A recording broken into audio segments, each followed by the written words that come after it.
No, you're good. Hang on just a second.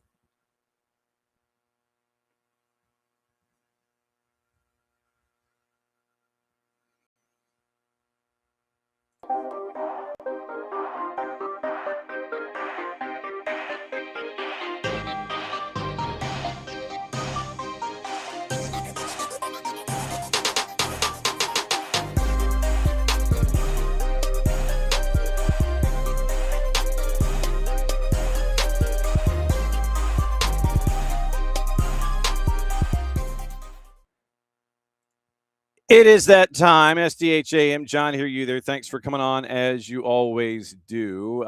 Yes, we are going to talk about what happened last night in Orlando. And Mike Gramajo visited us before he went into WESH-TV in the city. He had Dayside this week. So we'll catch up with Mike. We'll go through all the things, and we will go over what happened last night in Open Cup. It's going to be another Red Clay wrap-up day today. We've got a lot of coaches from around the state joining us in both hours. Justin Osteen from Pike County joining us in a couple of minutes.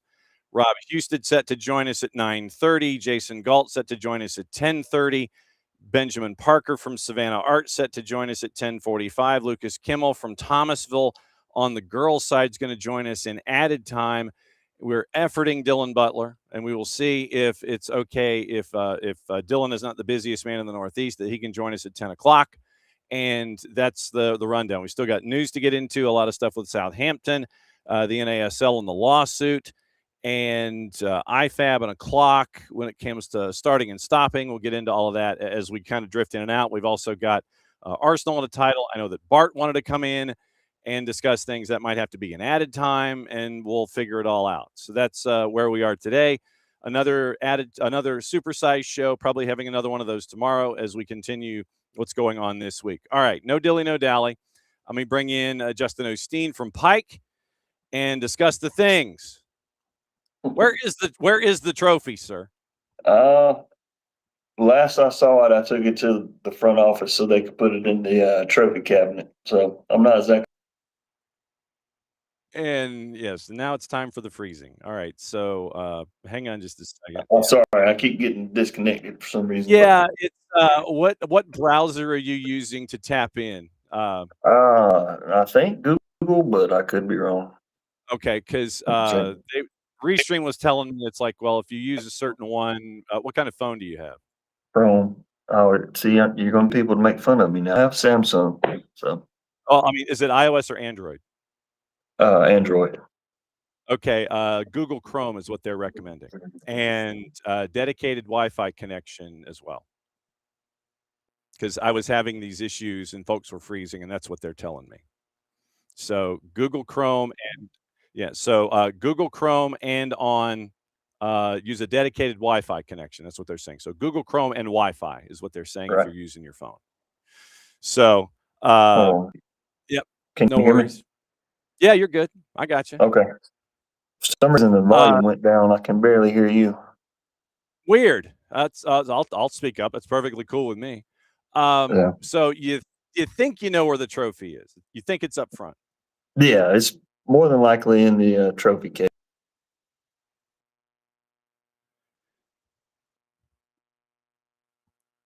And we'll continue efforting as we go here. So you think so? Yeah, I know it's sometimes it's very, very moody and firewalls and cement and all this kind of stuff. So what's the response been like back there in Zebulon? I'm sorry, I couldn't hear you. What's the response been like in Zebulon with the title? Oh, everybody's been celebrating. I guess it really hasn't hit me or the girls yet, but pretty nice to go back to back.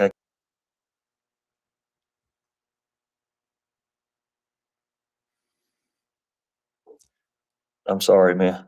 No, it's all good. I was gonna say, you don't have a laptop or a desktop or anything near you. No, let me try to connect to our Wi-Fi, but yeah, they have so many filters on this thing. I really don't think it's going to work.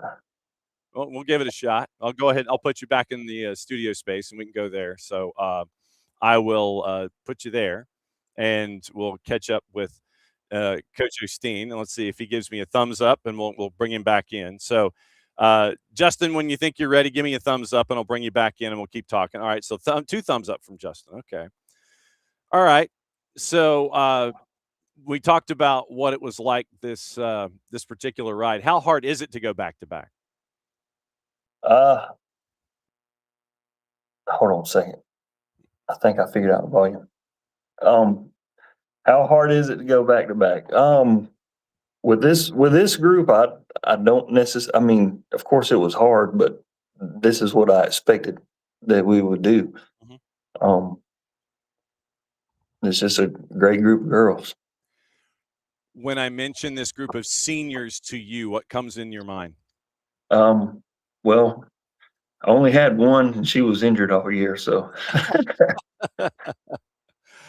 Um, yeah. did anything? What was the most pleasant surprise from this year for you? uh, the most pleasant surprise was probably the ability for our freshmen to step in and fill roles that seniors left last year. And when you go back and look at this season in particular, what has it been like from day one when you walked in the door to take over the program to now? What has it been like to see the program, and what has it been like how has it evolved, and what's it been like to see it evolve over time? Oh wow, that's a big question. I say when I first started teaching here, I was the JV boys and JV girls head coach, Mhm. and I had no idea what I was doing. I had played soccer a little bit or whatnot, and we practiced together. Played I don't know how many games with that group of JV girls. We played several games with only 9 players, Wow. and won a few of them, which was crazy. I had a good little group then, but just the what am I trying to say? I guess the popularity of the sport in this town Mhm. uh, has definitely grown and increased, and I don't know if necessarily I have anything to do with it. I think it's just a sport that girls like to play, and they have a good opportunity to play on a good team. So more kids and more kids continue to sign up and play at the our rec department or on the little club team here in town. Some girls travel outside of the county to play on other club teams, but oh, it's been crazy. I don't know if you know this, but I played soccer here when I was in high school. Mhm. Um, it was the first team. You know, we started the team in I guess 90ish or somewhere around there. Mhm. And we weren't very good. The girls they finally got a girls team in I would assume 96 ish, maybe somewhere around in there. But when I first started playing, we had 2 girls on the boys team. Oh, wow. Yeah, so it's kind of crazy. So, if I was to ask you in your mind, what is the most important thing about high school soccer in your mind here in the state of Georgia? What is it?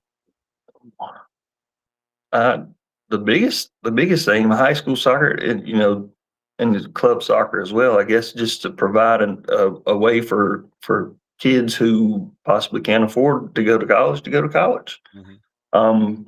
It also gives you teamwork and hard work and you know anything being an athlete. You have to make sacrifices and uh, you might not be able to go to the parties or hang out with friends like you need to if you want to be a good teammate, I guess. But I guess soccer provides just the biggest thing is just provides a way for kids to get an education. So then, if I was to ask you if there's one thing that you'd like to change or update, considering that you're an alumnus, you've been there, you know what it means in Zebulon and in Pike, and now that you've been coaching there and you're winning championships, is there one thing about high school soccer that you would either update or change? What would that be? Oh, well, this has just recently happened in the past couple of years. the postseason rankings, I like the idea. But you get some weird matchups. I'll just take, for example, our first round matchup with Josie.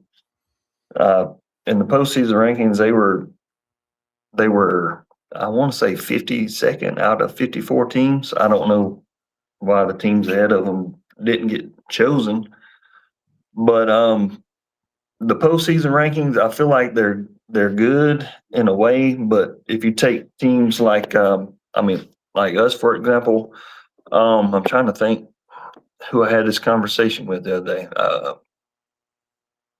I can't remember who it was I had the conversation with, but you try to play teams that are going to push you and make you better, Right. and you may end up with a loss. And then you have some teams who only play teams in their region who have really good records and end up placed really high in the postseason rankings, and they probably didn't deserve to be there.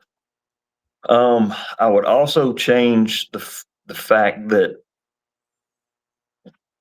in the postseason, in the brackets, you could end up playing two region opponents to start the first and second round of playoffs. Mm-hmm. Like our boys last year, we finished ahead of Jackson in the region, but then we had to go play there at their place for the first round of playoffs. And, which was weird. And if we had won that game, we would have had to play Morgan County the next round, which, to me, I feel like they should figure out a way to keep you from playing a region opponent until the quarters or semifinals, maybe. So, Yeah.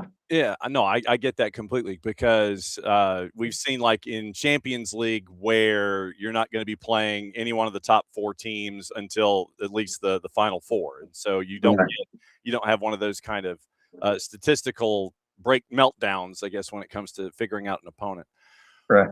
With what you've built there at Pike, and I know that there are, whether it's in region this time, in regions past, or surrounding counties, there are programs that are still trying to build. They're not quite having success to a level that they would like. They're still struggling in trying to get players or have a proper venue, proper amount of respect to the program on the whole from either the community or the school system or what have you. For those programs that are grinding right now, still trying to find their way, still trying to get enough players where you're not having 9 and you're not, where you're not just playing a match with 9 players. For those programs that are building and trying to grow and are still struggling in wins and losses, what advice would you give those coaches about perseverance and what the program could mean if you stick with it? Was as far as create, first off, I feel like you have to create some success to get people interested. Mm-hmm. And first thing, it takes hard work. Number one, you got to have a group of girls that aren't afraid to work.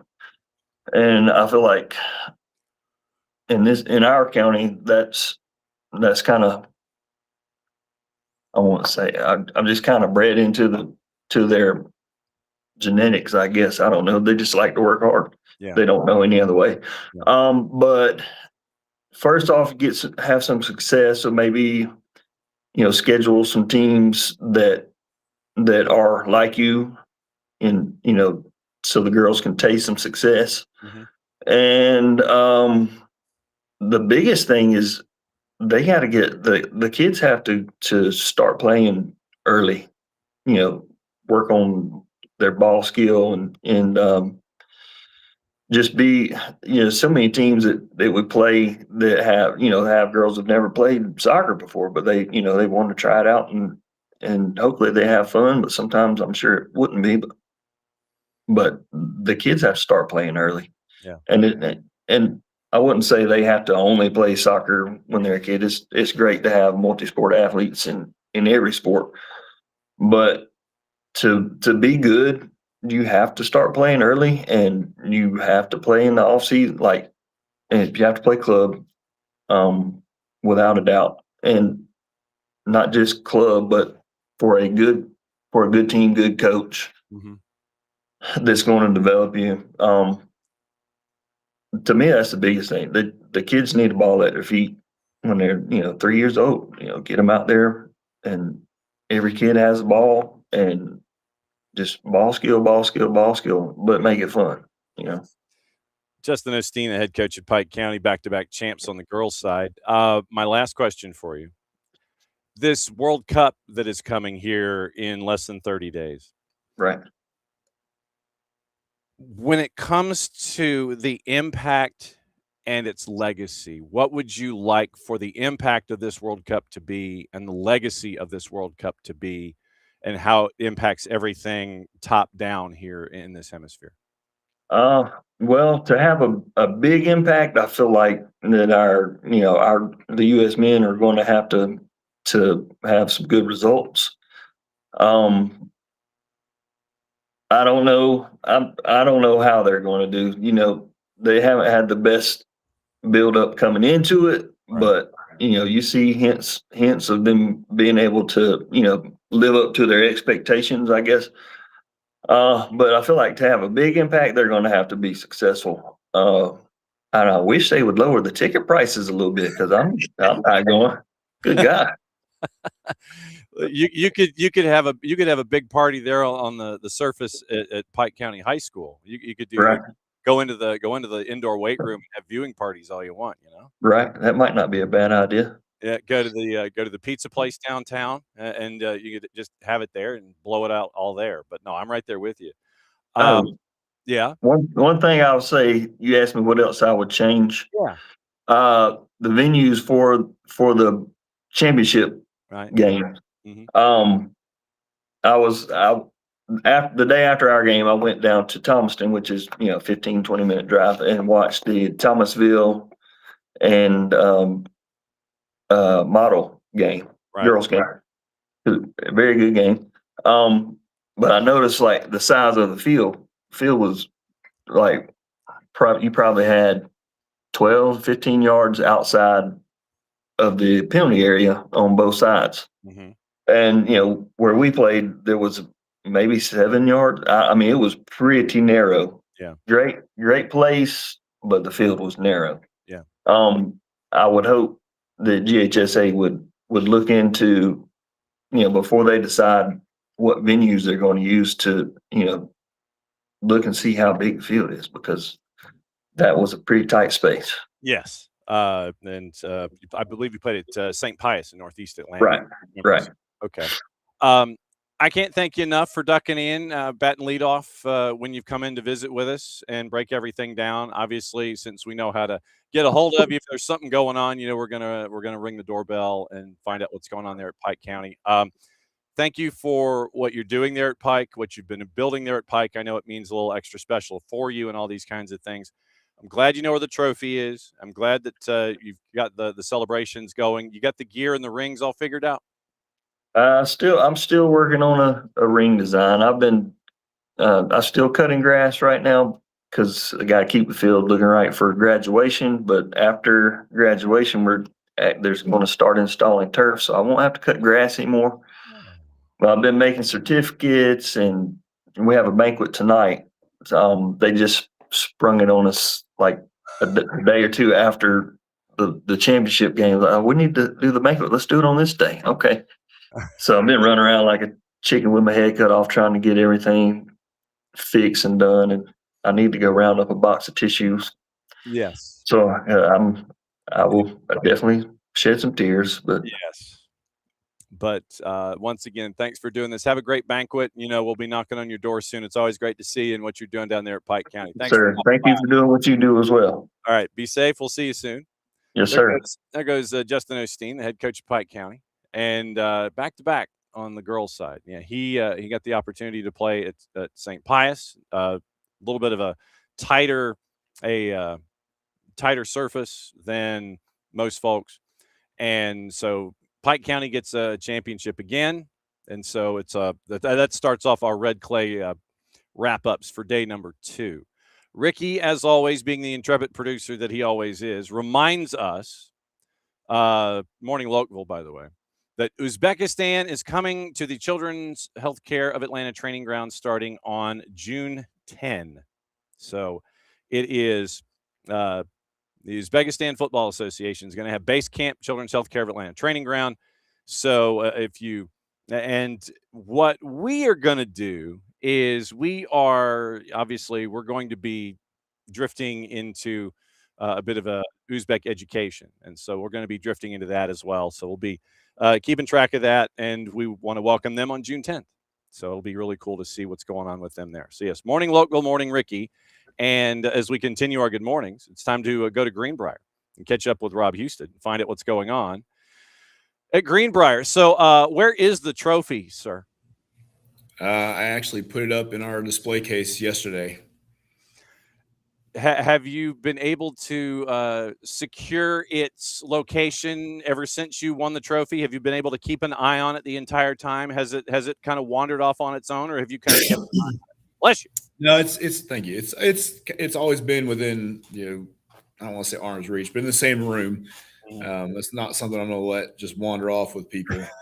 A lot of the players and parents want to take pictures. So, I brought it out for our end of year banquet and let them do some pictures and stuff like that. But as soon as it was done, it was right back in the display case and safe forever. Not like the Stanley Cup where everybody gets a day with it. They can do whatever they want with it. And then as long as it returns back to you by the end of it, huh? No, to be honest, I do not trust high schoolers. When it was the point that was made on the broadcast, and for those that follow the program, we know what happened with this group of seniors when they were freshmen, going up against Chamblee and the result that was then, and then coming through as seniors and getting the result that happened this year. To see that progression of both the players and the program, what was that like for you to kind of see the progression and have that moment for that senior class? It was pretty awesome. It was kind of a full circle moment. It's one of those things that every year when our season ends, I always kind of take the seniors off the side and have a, kind of a last little talk with them. And every year I tell them, it's like, there's only one team that this talk is different around the state. And to have that talk with them and be smiling while we're doing it, it was such an incredible feeling. I was happy for the girls that they were able to come back. I mean, that loss 4 years ago was devastating. It was a brutal game, and it wasn't easy mentally for them to overcome that. But the fact that they came back, they fired, and went right at them. I mean, it was awesome to see them, that maturity, the growth, just the experience of the last 4 years come back into play. What has it meant to the program and the community with all of that hard work, you get to add another sport that gets another state championship, because they'd experienced it, some of the players with flag, and they knew what it was like to come out the other side as a state champ. But now you get to add girls soccer to this mix. What has this meant to the community? It's been pretty huge. So this is actually the Columbia County's first soccer championship in any boys, girls at all. Yep. So to show the rest of the state that, hey, there's some good soccer over here. We have some quality teams. We can play with the best. We're kind of on this remote little island out here by ourselves, and we're not really in the South Georgia, the Savannah area. We don't really have connections to Atlanta. We're kind of just in this no man's land where people forget about us. And it's nice to be able to remind people that, hey, soccer is alive, well, and strong out here, and the community rally. These girls have played, or they've traveled together all over the country for years, and the parents all know each other. The friends and family are all, we got back Wednesday night last week, and we had probably 200, 250 people here waiting at almost midnight, for us to roll in on the bus. And that's amazing. It feels good to have that kind of support from the community and the people around them. Did you learn anything about yourself this year? That's a good question. Whether it was a reaffirmation or something that literally you learned.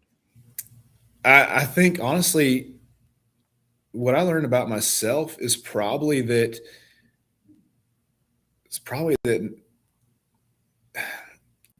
I've got more in me than I thought I had, because there were times this season there that it just, I mean, the drag of the season where we're playing 6 games in 10 days in one stretch, and dealing with parents and admin and all the other stuff that every coach out here deals with. And it's, you get to a point where you're like, man, I don't know how long I can do this. I don't have the energy. I'm 40 something years old, and I'm barely holding on as a thread, and now you're adding all this stuff, and I feed off the energy of the teams. It's when they're happy and fun, like, it gives me energy to keep going. All right, we got, game 5 of 6 down. Let's go. We get one more in this 10-day stretch, and get this thing figured out. Then we can relax and rest. It's, I don't know. It's kind of it's almost a surreal feeling to me. Like, the one thing that I took away from this is how much work comes after winning the game. Like, there's so much there, and and I'm kind of learning a little bit myself. Like, I don't enjoy that part of it. I like the game part of it. I don't enjoy all the other stuff. Yeah, the logistics and all of the off the field stuff that catches up with you. Right. Yeah. And it just drains you as a coach. It is so mentally draining some days. And every coach will tell you that no matter how magical the season is, we just won the championship. We just got the trophy. There are still people that are upset with me because so-and-so didn't get enough playing time, or so-and-so felt like they got neglected in the mentions, or, and it's like this never ending stream. And it's that stuff that drains you more than anything else. So just finding out like how much I can actually put up with and deal with and keep going it was interesting to me. When have you had the opportunity to sleep in at all since you got home? No. Well, I mean, the last Saturday I had a little bit of a sleep in, about an extra hour. I had to get up and take my daughter to gymnastics, but other than that, it's still, I haven't stopped. Today is the last day of testing at school, so hopefully tomorrow I'll get to sleep in a little bit. There you go.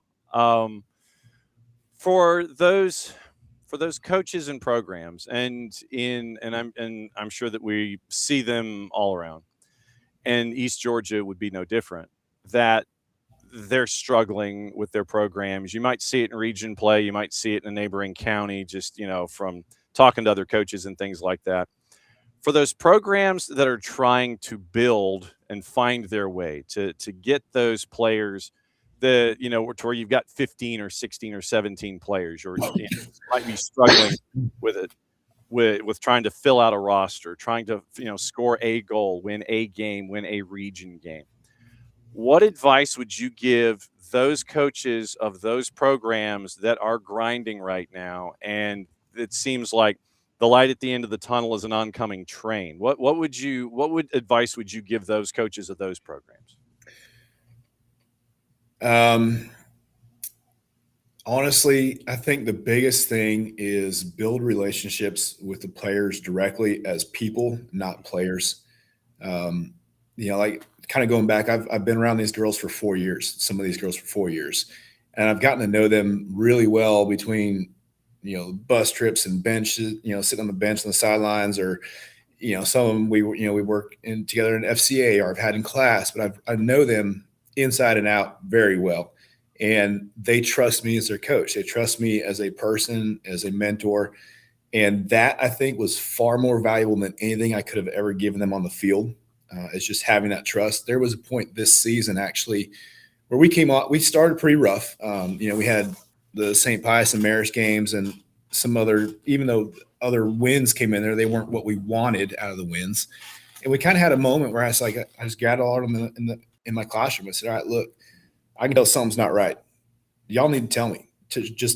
I'm a big boy. I'm an adult. I can handle any criticism. I can handle anything you can say. Nothing you can say I haven't heard before. So hit me with whatever it is. Mm-hmm. And we kind of had a little bit, airing. I won't say airing of grievances, but there was a moment where there's some brutal honesty from them, and I was able to take that in. Okay, I understand what you're saying. I'm hearing you. Now let me give you the perspective that we as coaching staff have, and this is why we're doing this. This is why we're doing that. And then we kind of had how do we kind of meet in the middle with some things? And from that point on, that's when the season really turned. When they fully gave in to that trust to the coaching staff.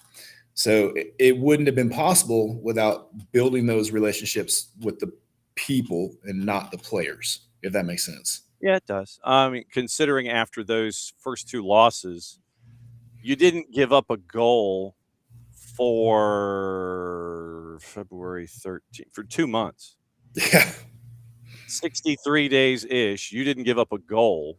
Right. And then that goal was given up in the Buford game, which is something that you wanted to schedule anyway because you're outside of region play and you want to get ready for A, the road trips, B, having that kind of quality of competition, to see where you are when you get into the postseason and you're going up against Clark Central and Johns Creek, Laster Pope, et cetera. You did that on purpose after not giving up a goal for 63 days. I mean, that's insane to think about that you were able to do that after that, coming together, closed door meeting, what have you, and turn things around the way that you guys did.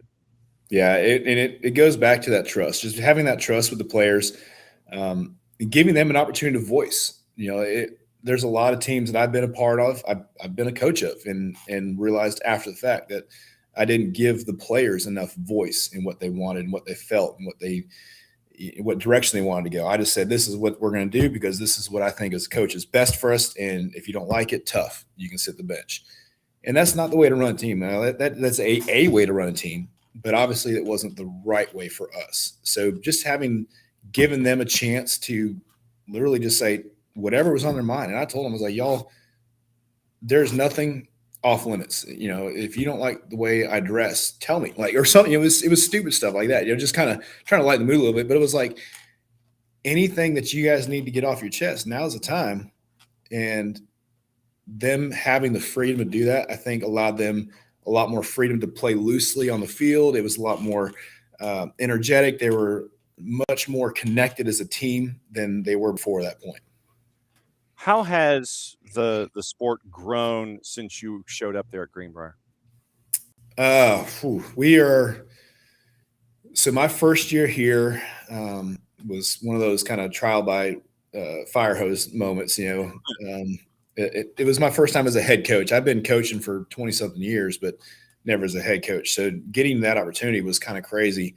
But just give you the raw numbers. Like from tryouts, I had 108 boys come out for tryouts in January. Wow. And, I can keep 45-ish. And that number just keeps getting bigger. And it's kind of wild to think about. The number of club teams around here is growing. There's, we have the ECNL and the Arsenal and the Bulls and all, like they're just growing and getting bigger every time too. Mm-hmm. So it's awesome to watch. I love seeing it. I wish it was one of those things that I wish it had happened, 30 years ago when I was playing. Maybe it'd have been, a bit bigger, but seeing it now, I couldn't be happier for the sport, for the club, for the school, all of it. So then when you talk about the impact that it can have on just high school soccer in general, in your mind, what's the most important thing about high school soccer here in the state of Georgia? Most important thing to me, I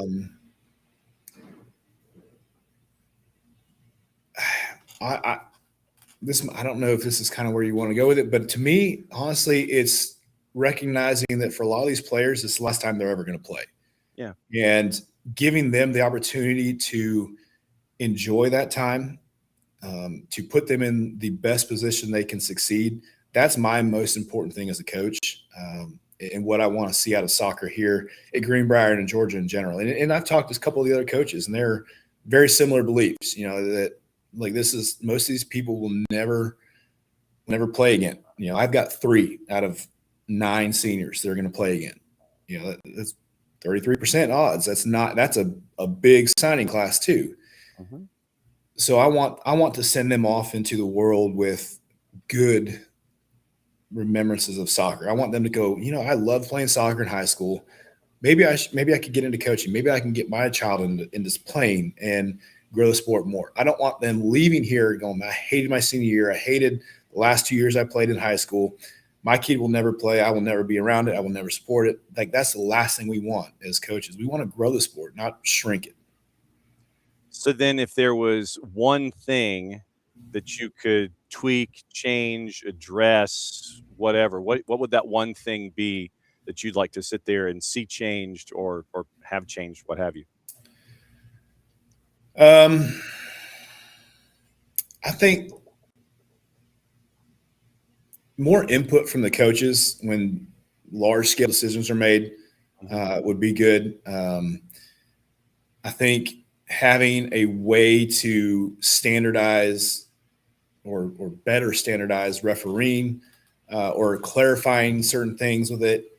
There's a lot of points in the season where, myself, other coaches, where we're just frustrated because we don't know what the call was, how it was handled or anything. And then we get back together after the game, and I talk to them. They're like, "Do you know what happened?" I said, "Nah, I have no idea what happened. Do you?" No clue. Didn't look like a foul to me. Yeah, it didn't look like it happened to me either. So just having that kind of clarity, I think, would be great. Having some kind of, I don't want to say after action report, but just a quick one-liner type thing of, hey, this foul was committed at this time. This is what the infraction was for, or something like that. But but also at the same time to help keep some accountability on the referee side to make sure their standards keep going up. I know a lot of the struggles that we have comes outside of the field, the boundaries of the field and the bench. It comes from the stands, comes from the admin and stuff. Some of that stuff, I don't know how to handle that. I don't know how to deal with an unruly parent who's shouting from the stands on the other side of the field, but it does affect the game. It affects the players, affects me, affects the referees, like everything. So getting some, uniform way to fix that or address that, would be great. And then my probably next to last question, World Cup. With the World Cup coming in less than a month, what would you like the impact and legacy of the World Cup to be going forward? I just want it to be positive. That the world soccer right now does not have a great name. There's from the World Cup in Qatar was not handled in the best way. And is it being handled the best way in the United States? We don't know. There's all kinds of stuff. I just want the United States in general to come out of this with a positive reflection of it and not a negative impression of a bunch of, to use the colloquialism, is the grass fairies that we hear all the time as soccer players. How many times have you heard somebody talk about, all soccer players just flop, they just fake, and I don't want to see all that. I want to see good quality soccer that somebody that has never played before can look at and say, that's a beautiful game. I want to play that game. I want to try that thing. I don't want to have an experience where it's, everybody's going, nobody wants to see that. Nobody wants to do that. That's boring. It's, 90 minutes of no action and a lot of flopping and crying for nothing. We got several of the games right here in our backyard in Atlanta. I want to be able to go over there and have a good experience. I don't know if I'll get to one of the games, but I want to hear about somebody who went there and said, that was awesome. Being in that environment was incredible. Seeing and feeling the nationalism, whether it was the United States or other countries' fans. That's what the World Cup is about. Support your country, supporting, the fandom of your team, your home team. And to have that ruined by either controversy or bad play or too many guys flopping around on the ground, like that to me, that hurts the sport more than anything else. Did you get your rings and your gear all figured out? What you're doing? So we have designs on the rings. We have that was one of those things I didn't realize how much work goes into it. It's like I figured, hey, somebody just give me one. Like, no, you got to pick the design, you got to pick the colors, you got to pick what's on it, and all these other things. And I was like, mind blown. The T-shirts and the news stations and all the other things that go with it. Like I said, it's just a almost never-ending stream of things to get done. But I think we're finally winding down. I have all the designs figured out, have more or less completed all the interview requests and stuff like that. So hopefully have a chance to relax here soon. Well, we can't thank you enough for being on with us as much as you have as the season has gone on, because we always like to see what's going on in and around the state, not just, inside a perimeter or anything like that. We cover the global game, but we just happen to be based in Atlanta, and can't thank you enough for everything that you're doing out there out east. And it's always great to see you in person. And we got your 27 schedules figured out. I think most of it. I could use one or two more games for the girls, but winning the state championship kind of deters some people from that, especially with the new PSR coming. So I'm getting a lot of, well, maybe if nothing else comes up, we can work something out type of answers right now. But we're getting there. We're figuring it out.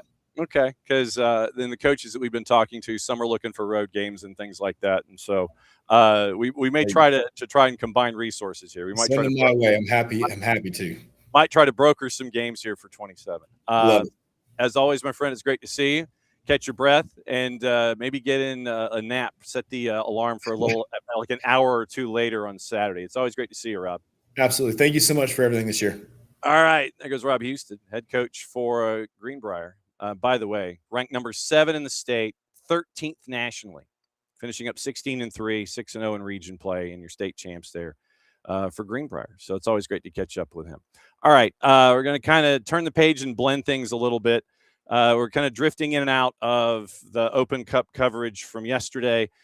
Caught up with Mike Gramajo before the show started because he had to go to work dayside in Orlando. So here is our opposition research post-game edition with Mike from early this morning, talking about what happened last night. Like I said, we're kind of drifting in and out of high school and Open Cup and all the news and things. So here on a Wall Pass Wednesday, we take a big right turn.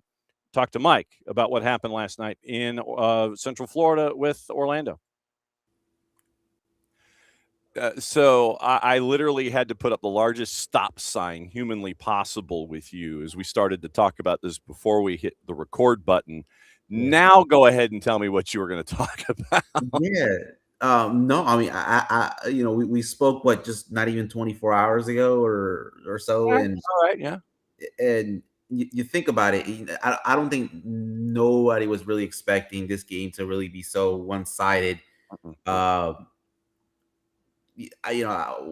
prediction going into that Atlanta United Orlando City Open Cup game was, there had to have been some type of roster rotation. There really wasn't. Orlando just switched out 2 guys.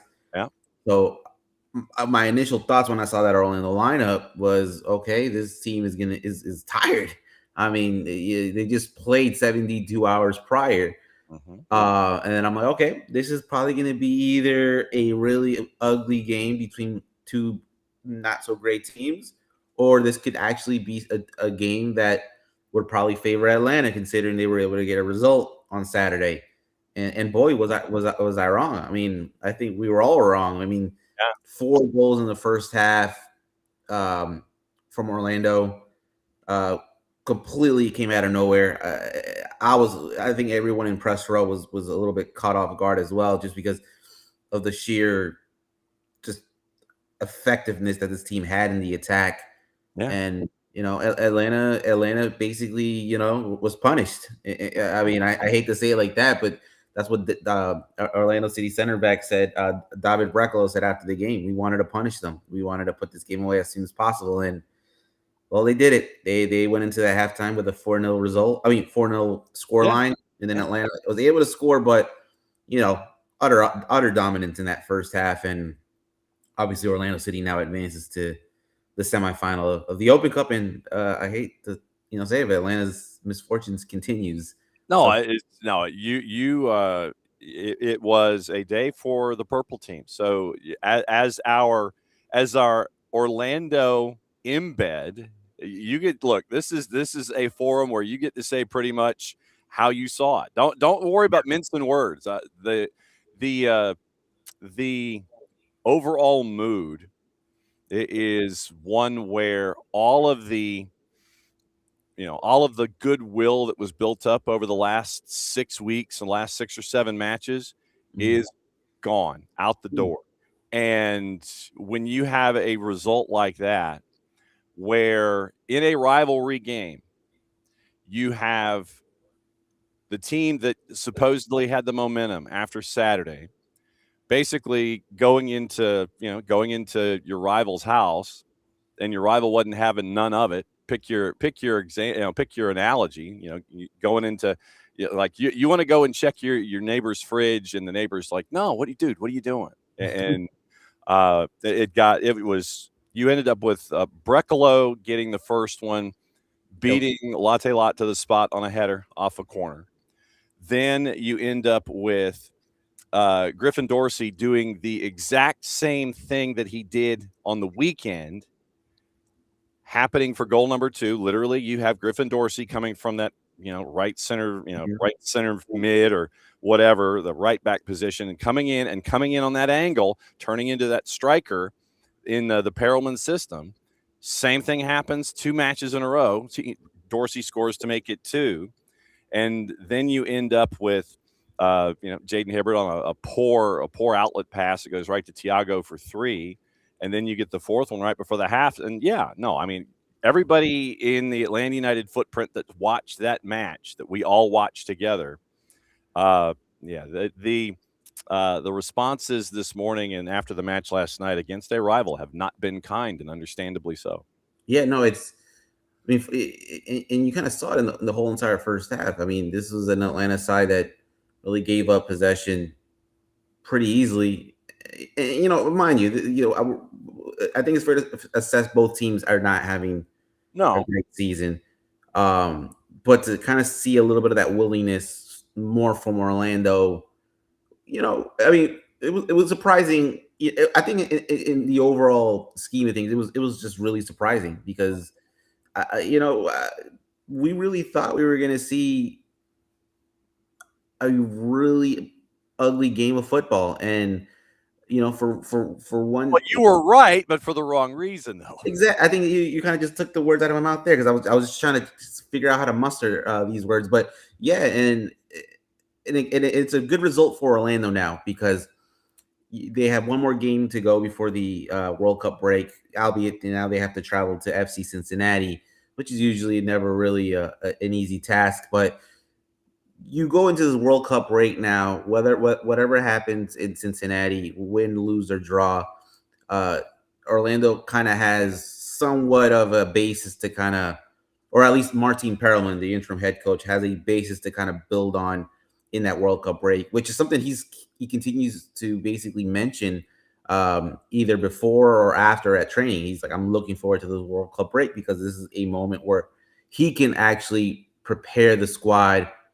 and have the squad ready for Griezmann once he fully joins and integrates into the team after the World Cup. So, Orlando was able to get the job done. And what's interesting about this too, this was a quarterfinal match, but for some of the players, they said after the game, this felt more like a final.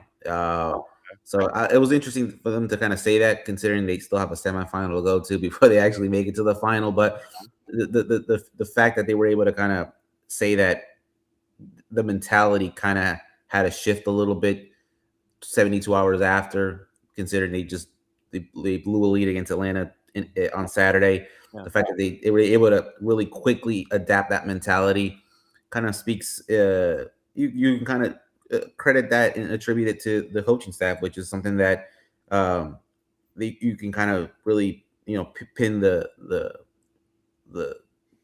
praise towards, because a lot of these goals are Martin Perelman tactics. Mm-hmm. The set piece, for example, you saw the Davi Brecalo goal. Now that was originally a corner kick, and then they were able to win the second ball, and then that led to the goal. But those are certain tactics that Orlando kind of trains on a day-by-day basis on the training grounds, and Martin Perelman basically just kind of credited that to his assistant coaching staff. But then just everything else when it comes to just being effectiveness in the attack, that's Martin Perelman football for you. It's not really a team that really sits back, which is something we saw many of times in the Oscar Pareja era. But it's still a work in progress. But win lose, as Martin Perelman says, this team is growing, as he says, and sometimes it may not look like that. I mean, someone that just watches these games every week, it's a really inconsistent brand of football. But I would imagine the confidence just kind of strokes up a little bit more now that you're in the semifinal. You can go into this World Cup break feeling a little relieved that you weren't shellacked all the way going into that break. And now it's just full preparation mode. Get Griezmann ready, whether you make some summer signings, or you let players go via trade or transfers. We'll see. But Orlando I think, has a foundation kind of set up. That result and that performance kind of showed a little bit of that as far as where they can go going into that World Cup break. Yeah, you mentioned the conversations, or at least the gathering around David Brecolo. Who else were you able to listen to last night, including Coach Perelman, about everything that happened? Who else did you visit in the locker room and catch up with when it came to? Yeah, we spoke with Thiago Souza, the Brazilian under-22 initiative player. He scored 2 goals. It's interesting with him because and Martin Perelman kind of alluded to him. He said it's hard for players from South America to come to Major League Soccer and adapt so quickly. And I guess I go in with the pretext that Martin Perelman was the second team head coach at one point. So he had to deal with a lot of these young South American players, and the team still deals with them too, because a lot of players in the second team with Orlando City, it's a good group of South American players there as well right now. But Martin Perelman, 2 years ago when he was the head coach of Orlando City B, he had to basically kind of receive these South American players that would come into the club, and really his job was to really adapt them. So the fact that Thiago Souza was able to get 2 goals and really put on a good performance, that received a lot of praise from the head coach. It is worth noting the first goal, he was able to tuck the ball under his shirt, and then with the thumb in the mouth, it was easy to assume, but he kind of confirmed it post game that he learned that he's expecting a baby boy. His wife is pregnant, so the first goal for him was obviously a little special, able to kind of reel in that moment for him. And then obviously the second goal was just really what he does best. He's a winger. He's an attacker, and he's doing what he's paid to do. He's an under-22 initiative player, and usually those players are, they're not getting paid DP money, but you are getting paid a good amount of money to do your job. And he was able to get a day's worth of labor in as far as getting 2 goals. So just Martin Perelman, Thiago Souza, and David Brecolo we spoke with. Obviously, a little bit more excitement. We did hear music coming out of the locker room as well. So anytime you hear music coming out of the locker room, you can kind of imagine it's a good time, and it's a good time to celebrate for those players. So now it's off to Cincinnati on Saturday, because that's going to be another task. But I think whatever happens in Cincinnati, I don't think it's going to remiss what this team has kind of been able to kind of build after Oscar Pareja departed the team. I think they have a good basis and foundation now to kind of work on going into this World Cup break shortly after this weekend. And that's what a lot of folks are looking at. We figured that the initial goal celebration had to do with BOB, and now that you got the independent confirmation that is in fact the case, congratulations to the family. I know that you got to head into work. You got to make sure that the German Shepherd guard dog is okay and up and running. As always, Mike, it's great to catch up with you. Thanks for doing this back-to-back days for the review and the preview, and we will catch up with you soon, my friend. Great to see you. Appreciate it. Thanks for having me. Mike Gramajo, WESH-TV in Orlando. And I mean, I think you want, when you're trailing and you're trying to chase a match, you might have won possession. I think they did. It was like 55-45. But set for Dylan Butler to join us next couple of minutes. And honestly, when you look at last night, between now and Columbus, as the last match before World Cup break, there's a lot to look in the mirror about. And to have that kind of a response after the weekend that you did, going back into that same building, pretty much the same lineup from Orlando City, and coming out of there with the result that you did, even after the first 45 minutes. Like I said, a lot of folks need to look at themselves in the mirror. And that's where we bring in Dylan Butler to start off hour number 2. And were you on the desk last night, sir? I was not. I was watching a historic Knickerbockers comeback. Yes, that is absolutely true. A lot of folks, though, are looking at the Western Conference and sitting there and saying, this Eastern Conference thing, Western Conference is really the championship, really. That needs to be for the Larry O'Brien Trophy. Just go ahead and give the winner of the Western Conference the LOB, and this Eastern Conference stuff, we don't need to focus on. I don't know. Jalen Brunson looked pretty good last night. Yes, when you get to have those, when you get to have the chaos that was at the end of regulation, and then you have the comeback that you had completed in overtime. No, it's this time of year is always fun. I admit, listen, we didn't talk Knicks last week, but I was legit concerned, right? Like, to have that many days off, right? And then you play a team that has momentum, and like, you're always concerned, like, how much is too much of a layoff? Like, what's the right amount where you get your batteries recharged, but you're still in that same kind of rhythm? And basketball, especially, I think of the sports, it's such a rhythm sport. And they were out of it, and I was like, oh man, this rust, like, how can we please end this other series like quickly? I don't care who the Knicks play, let's just play. And yeah, I mean, I was unfortunately saying, this is exactly what I texted my cousin. I'm like, this is exactly what I was worried about through 3 quarters, right? Through our 3.5 quarters, I guess. And then they found their rhythm late. So that is absolutely true. They did that, and so you end up on the other side. Knicks fans, top of the world, ma. and so Knicks get that shake off the rust and get that win. We had 2 of the 4 Open Cup matches last night. The other 2 today. I'll be on tonight, by the way. Okay, and so we will look at all 4 in a relative sense. But after, and we caught up with Mike Gramajo from WESH-TV in Orlando before you came on, and to break down everything, it was okay. So Atlanta on the weekend, they were fairly dominant when it came to state of play. They just hadn't gotten the goal. They get the goal from Jay Fortune in the 86th, and then they tie it. And so you're thinking, okay, yes, it was an opportunity where Atlanta United feels like they left 2 points on the table, just got the one on the draw. And so you're thinking, okay, Orlando's gassed. We were asserting our will on them. It should be that same way on Tuesday. Martin Perelman comes up pretty much with the same lineup, with the exception of, I think, 2 changes, one of them being Javier Otero in goal. Atlanta United trots out pretty much the same lineup. And Orlando City basically did the Dikembe Mutombo finger wag to Atlanta United, and 4 goals in the first 45, and it could have been more if it hadn't been for 5 Jaden Hibbert saves in the first half.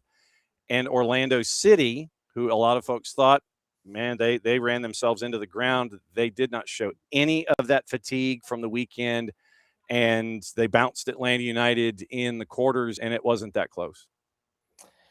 Yeah, I mean, I just saw some highlights, which obviously, only tell a portion of that story that you just told. But yeah, this is why I don't recommend wagering on MLS, because I don't recommend wagering in general, but yeah, because you think, you look at trends and you think, and you see this matchup on the week, and none of it makes sense, right? So,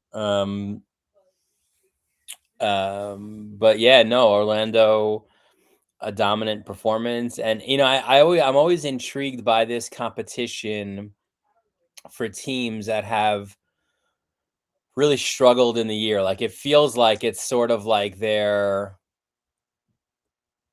not make up for the season, right? But like, their get right maybe for the fans, or maybe, you know, again, the opportunity to get into the CONCACAF Champions Cup. But you know, you see teams, especially obviously by this point, you know, put all their eggs into the basket of going for it, right? Like early on, you know, you rotate your roster when you're playing, you know, name your lower level team, and you know, hope that your reserves can get the job done. And then obviously once you get to this, which is now all MLS, Yeah. you know, you kind of, you know, put your main guys out there. So and we kind of have that. I feel like, you know, St. Louis is in a similar boat, right? Like struggling obviously in the regular season. Should Columbus win tonight, obviously that's a similar angle for them. So but too, this is such a unique year where, and we're seeing it, I think, with these coaching changes, is like when you've got such a break like this, you know, like you've got a tremendous opportunity to sort of reset, and you're dealing with a window that's open, right? Yeah. Transfer market wise. So you know, you could bring in a coach, and, you know, after a certain amount of time where everybody's, you know, out of the training facility for the World Cup, you know, get everybody back and get it, you know, essentially have a preseason with, you know, your new head coach or with your new signings, and it, you know, it feels like the restart will almost be like a new season. Yeah, and you look at Orlando with that opportunity heading in. Obviously, now they're in a semifinal, and they get to go to either NYC or Columbus, the winner of the eastern half of what's happening tonight. And they had already started their reset, letting Oscar Pareja go, bringing Martin Perelman up as your caretaker manager. And Perelman, with his style of chaos, hashtag, I feel like Robert Downey Jr. there, style of chaos, hashtag, where you're having players, and we always talk about formations as a loose construct anyway, but literally for Martin Perelman, that is the case. It literally is like, okay, whistle blows, and then I need Griffin Dorsey. Okay, you're my right back. I need you marauding in as a striker, and I need you poaching, and all these kinds of things. And it works, and it confuses folks. And Laurent Courtois is going to be the same way in Columbus, and, you know, NYC. They're going to be facing Laurent Courtois and the Band of Chaos tonight, first time out of the block. So you get those opportunities to have those reset chances in an Open Cup tournament, or, as you say, if you just get to the break and it's just like, all right, let's just get to the break, then we can reset. I can pretty much guarantee you that where Atlanta United is concerned, the group that you are going to see, or that you saw last night in Orlando, and the group that you will see in Columbus on Sunday, is not going to be the same group that you will see on the flip side of this for the stretch run once the World Cup is over. I can guarantee you that. Yeah. So it is that opportunity, and it gives you that 7-week window to kind of look at yourself in the mirror and go, all right, we get the opportunity for a reset here. Let's get to boogie in and figure things out. I'm intrigued as to how many teams will take advantage of this window to rest, how many will take it to reset, and what those resets will look like. You know, is it going to be like is it going to be like trade deadline day in the National Hockey League, you know, where you're on the clock and you're waiting, and then you have all these things happen. And I'm interested from a league-wide perspective to see who resets and who just rests and sits tight heading into that stretch run on the flip side when we get out of this in late July. Yeah, and to what extent? I think this is, again, it's such a unique opportunity that we've never seen, right, in this league before, that I think it's I think the sporting directors and the people who are those decision makers will find out kind of who's who in that time frame, right? Like who's the best GM, who's the best, you know, coaching staff. You know, we're gonna find out a lot, I think, about teams and their backroom staff. I think in that time, because I don't think what you proposed, though. I mean, I I don't think they're necessarily mutually exclusive. I think you can get the rest, and you could also reset at the same time. And you'd imagine for teams that are struggling, they've already sort of have the outline of what that will look like ahead of this, right? So, and I'm interested in the stages of rebuild. Who's going to tinker, and who's going to sit there and go, nope. Nope, I don't like what's in the closet. And you just kind of, it's like the old, we're taking all of this out. Yeah. Do you see it's like, do you see the open door to the closet is what's facing the camera. And then you just kind of see somebody with arms throwing clothes out the back. We're going to hire a dumpster. Yeah. Put it in the driveway. Yeah. Literally. It's like, okay, who's got pods and who's got the Dempsey dumpster and, and what's going to Goodwill and that kind of a thing. I'm interested in the layers of all of this. Yeah. Like I said, I mean, with Atlanta, especially after what happened last night, you literally are wondering, okay, how much turnover there is going to be and what it's going to look like. So that's probably the gazillion-dollar question, because then you've got to worry about your cap, you've got to worry about your Garber bucks, you've got to that's the thing, is it can't just be we're going to blow this up and then completely and totally restart it. Right. If you're going to try to bring in high priced dudes, you got to get rid of high priced dudes, or that's the thing, is that you've got to monitor your Garber bucks and all of this. It can't just be, we're going to blow it up and we're going to bring in all this talent, and we're going to bring in Dave Winfield, we're going to sign him to a contract, and Catfish Hunter, and all. You can't do that right now in Major League Soccer until you add the fourth DP, or if you're just Messi and friends and you just kind of sit there and go, what rule, what? You mentioned the other side.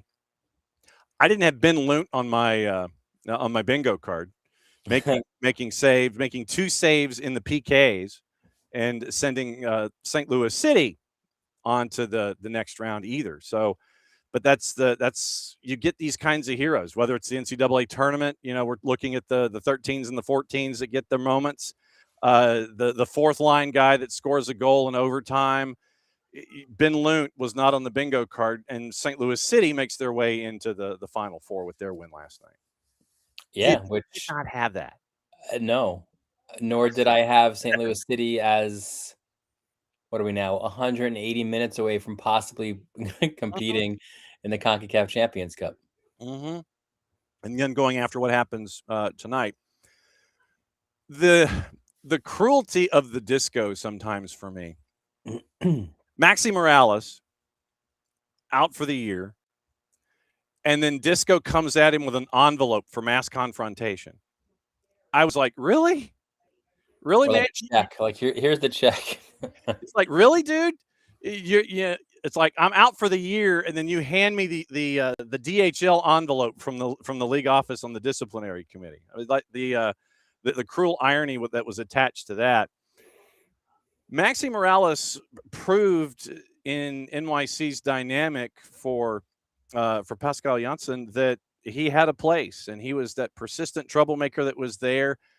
When you look at NYC now without him, what do you see other than missing a massive troublemaker and somebody that you had to account for, and I think was probably underestimated coming into this year, considering that he is 702 years old.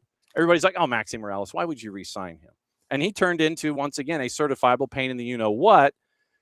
Now that NYC doesn't have him, what kind of an impact is that? Well, he's not just, a pain in the you-know-what. He's a guy who stirred the drink, really. He stirred up the trouble, but he also stirred up the drink for NYCFC. You look at the last round of this competition, right? What was it? 3 goals, right? I think they scored against Red Bull. All of them off of his set piece goal, all of his corners. So still a terrific facilitator. And to your point, at approximately 702 years old, he look at the numbers that he's put up this year in terms of minutes. Like, he's started every game. He's played almost every minute. So you lose a ton in of industry in your midfield by losing a Maxi Morales. Now, it's not the first time, unfortunately, that this has happened to him and to the club. I refer back to the aforementioned break that they have now. Yeah. Not that there's ever a good time to lose a club legend. Yeah. But now you weren't necessarily looking at that on your whiteboard, right? So now you go, all right, let's reset. We were talking about a number 9 here and trying to figure out what happens with Alonso Martinez. Well, now let's figure out the Maxi Morales situation. Let's what 10s are out there that we can get, or who's the engine in the midfield we can get. So in that sense, I guess the timing, as bad of a situation as it is actually pretty good for NYCFC. Yeah, and you get to kind of sort things out. Then the other end of Hudson River is the Red Bull equation in all of this, and I'm still, and this might be just because it's kids, and we know that kids can be all over the place. I just don't know what version of the Baby Bulls we're going to get from week to week, and you get to see Ruvalcaba, and you get to see all of the the other youngins that are here, and it's like this. But I guess with youngins, it's going to be like this, and it's just up to Michael Bradley to make sure that you ride that wave and hang on as best you can, and make sure that your ankle bracelet is attached to the surfboard, so when you hit that wave and you're off the surfboard, that you still are attached to the surfboard on the way back down. Or as I told my kid last night, like, listen, we could take the scooter around the neighborhood, but we're the helmet goes on, right? Mm-hmm. So like you've got to make sure. But listen, of the ups and downs that you referenced, the most consistent is Jeremy Hall, right? Mm-hmm. Like he's a guy who has delivered week after week, game after game. The numbers are amazing, right? Has a hat trick the week before.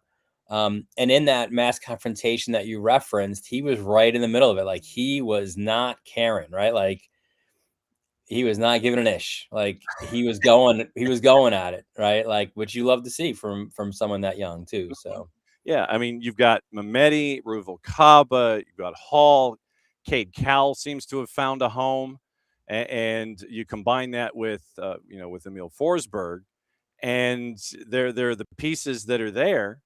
And one of the folks that is kind of sitting in all of this is one of your massive signings in Maxim Choupo-Moting, and you're not. It's like you signed him to all this money, and you're getting the Baby Bulls are the ones that are getting all the output, and you're kind of looking at it and go, okay, yeah, we're glad you're here, conjunction, comma, but, and so. You're finding it in places that you wanted to find it maybe in a year or two, but they're coming up early and they're giving you what you're looking for out of the Baby Bulls that have come up from Red Bulls too. And I think maybe that's a big question for them after or during the World Cup break is what do we do with the Choupo-Moting, right? Like, yes, he's on their contract. Is there a way to figure him out into this system with the Baby Bulls at the same time? I don't know. That is a tough question for them right now. Yeah, and I mean, you look at the standings in the East, and obviously, we'll do this next time you're with us, and since we'll be in the break at that point. But you look at the standings, and at the bottom, Philadelphia, Atlanta, Columbus. You're used to seeing CF Montreal down there. They are, but they're not. I mean, Philadelphia's only won once in their first 14, which is crazy to think about. And I'm wondering what the wheels are in Philly right now. Because, and I mean, I don't know if it's a feature or a bug where Bradley Carnell is concerned. Because you look at his time in St. Louis, he comes in the league. First year's great. First time through the batting order, people can't get him figured out. Second time the batting order comes through, they figured out that, if it's a 2-0 count, he's going to try to go fastball outside corner, and you just go the other way with it, and you get on base and you start a rally. Same thing in Philly. Second time through the batting order in St. Louis, he got found out. Fahnenstiel, maybe stole another Penguin or something, and then decided to, send Bradley Carnell on his way. Goes to Philly, first year in Philly, has the big run, as a Jim Curtin adjacent philosophy. Second time through the batting order in Philly, he gets found out, and they've only won once in their first 14 this year. That's crazy to think about, that Philly is where they are, but we've seen this with Bradley Carnell second time around, though. Yeah, it's funny. It's not you see some of these managers, and while you were saying that, I was thinking in my head of like my first thought actually was was John Tortorella, who his is not a 1 year, but like usually he's not for the longevity with a team. Yeah. Like his style wears off pretty quickly. Not that quickly, but you think of a Jose Mourinho, right? Same kind of thing. Mm-hmm. I was going to mention Mourinho, but you beat me to it. Yeah. Like a 2-3 year thing for him, I guess, usually, right? Yeah, Bielsa, 2+. Yeah, but not 1. Yeah. Like that's like he's a closer. Like he's like Mariano. Like he comes in for 1 season, we're great, and I'm out of, then he pulls a Costanza, or like leaves the conference room. Yes. But they lock him out of his office and he finds another way in. It's just to see Columbus at the bottom, and they've gotten rid of Henrik Rudstrom, and so they're in transition. And Philadelphia, you're wondering, and with Atlanta, I think it's going to be players that will be transitioned. So you're looking at those bottom 3 that are all big names in the Eastern Conference. Yeah. Columbus coaching transition, Atlanta probably players transition, and then Philadelphia transition question mark when it comes to what they're going to look like. And they're not going to really break the bank and do it. It's going to be done in their economical way. And like I said, we talk about intrigue. Philly, for me, is intrigue in this break because of how do you address this, especially if you've won if you lose this weekend, you've only won one of your first 15. How do you address it in the 7-week gap? And then where do you go from here? Are you waiting for that gap to make a big decision? I wonder how many other teams are like that too. So that's and their match is at Miami. Yeah. So big thumbs up for you there. I mean, it's just I've got a lot of questions on a lot of different fronts with everybody showing up here with the match week that's coming up here. For what I'm intrigued with is there's guys who have been out of the coaching a little bit. Like you mentioned Curtin, right? He's won. Nancy, I think, is an intriguing guy, because this league has been his home for many years. True. He's obviously had great success here. Does he go to one of these? Does he come? Yeah. Does he come back? Yeah. Or does he go or does he wait until the season is officially over in France and try to see if there's a Ligue 1 opening, and he gets the opportunity to go home? Yeah. And I wonder too, with like some of these national teams, like who becomes available there? Like, where will MLS positions or vacancies be for those possible candidates? So then after the World Cup, are you going BJ Callahan as your leader in the clubhouse for the USMNT? I don't know. So then where does Potch go? That's what I'm saying. LAFC? Well, I mean, if he goes back to Europe, if he goes back to Europe for another gig, there'll be a high profile gig that will open up that we don't know, that they'll sit there and they'll go after the World Cup. Hey, Potch, you want to come over? And he'll be like, yeah. And then they'll create an opening. Then Pochettino will wander in and see what's up there overseas. I do not anticipate a second cycle with Mauricio Pochettino. No. This weekend, what are you looking forward to when you look at the schedule this weekend, and what is circled for you after we get through the Colorado, San Jose, Columbus, NYC matches tonight. Austin lets go of Nico Estevez and Rodo Borrell. That's another one that you're like, okay, you lose twice to Sporting, which was a shock. And then you had the loss to San Diego, and Anthony Precourt was like, nope, we're done.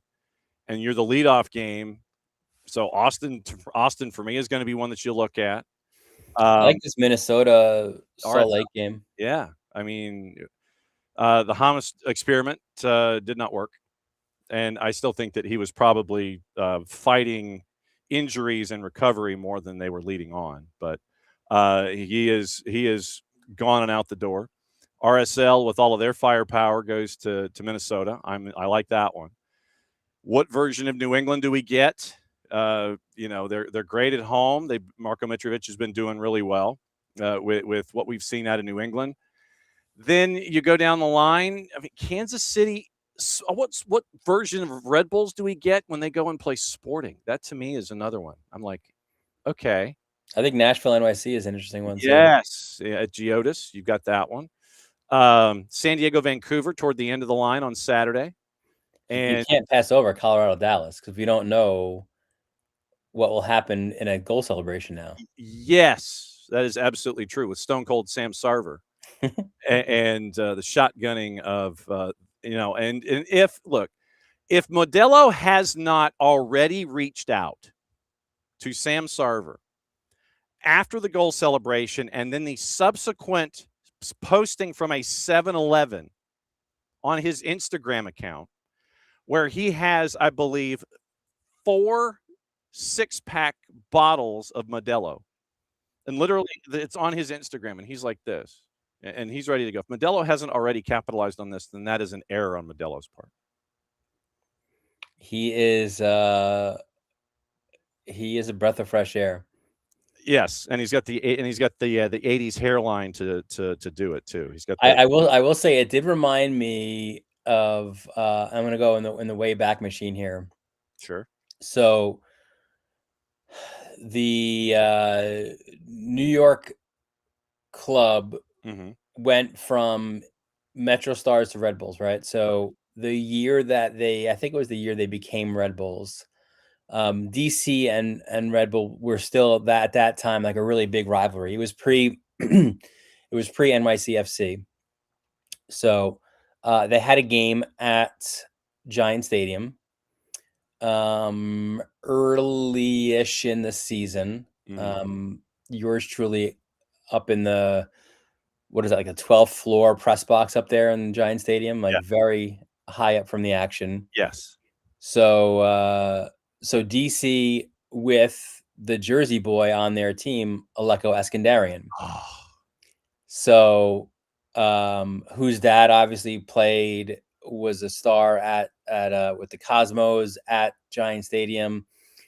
So he comes back to Jersey, scores a goal, runs to the sideline, grabs a Red Bull, drinks it, and then spits it out. Oh, yeah.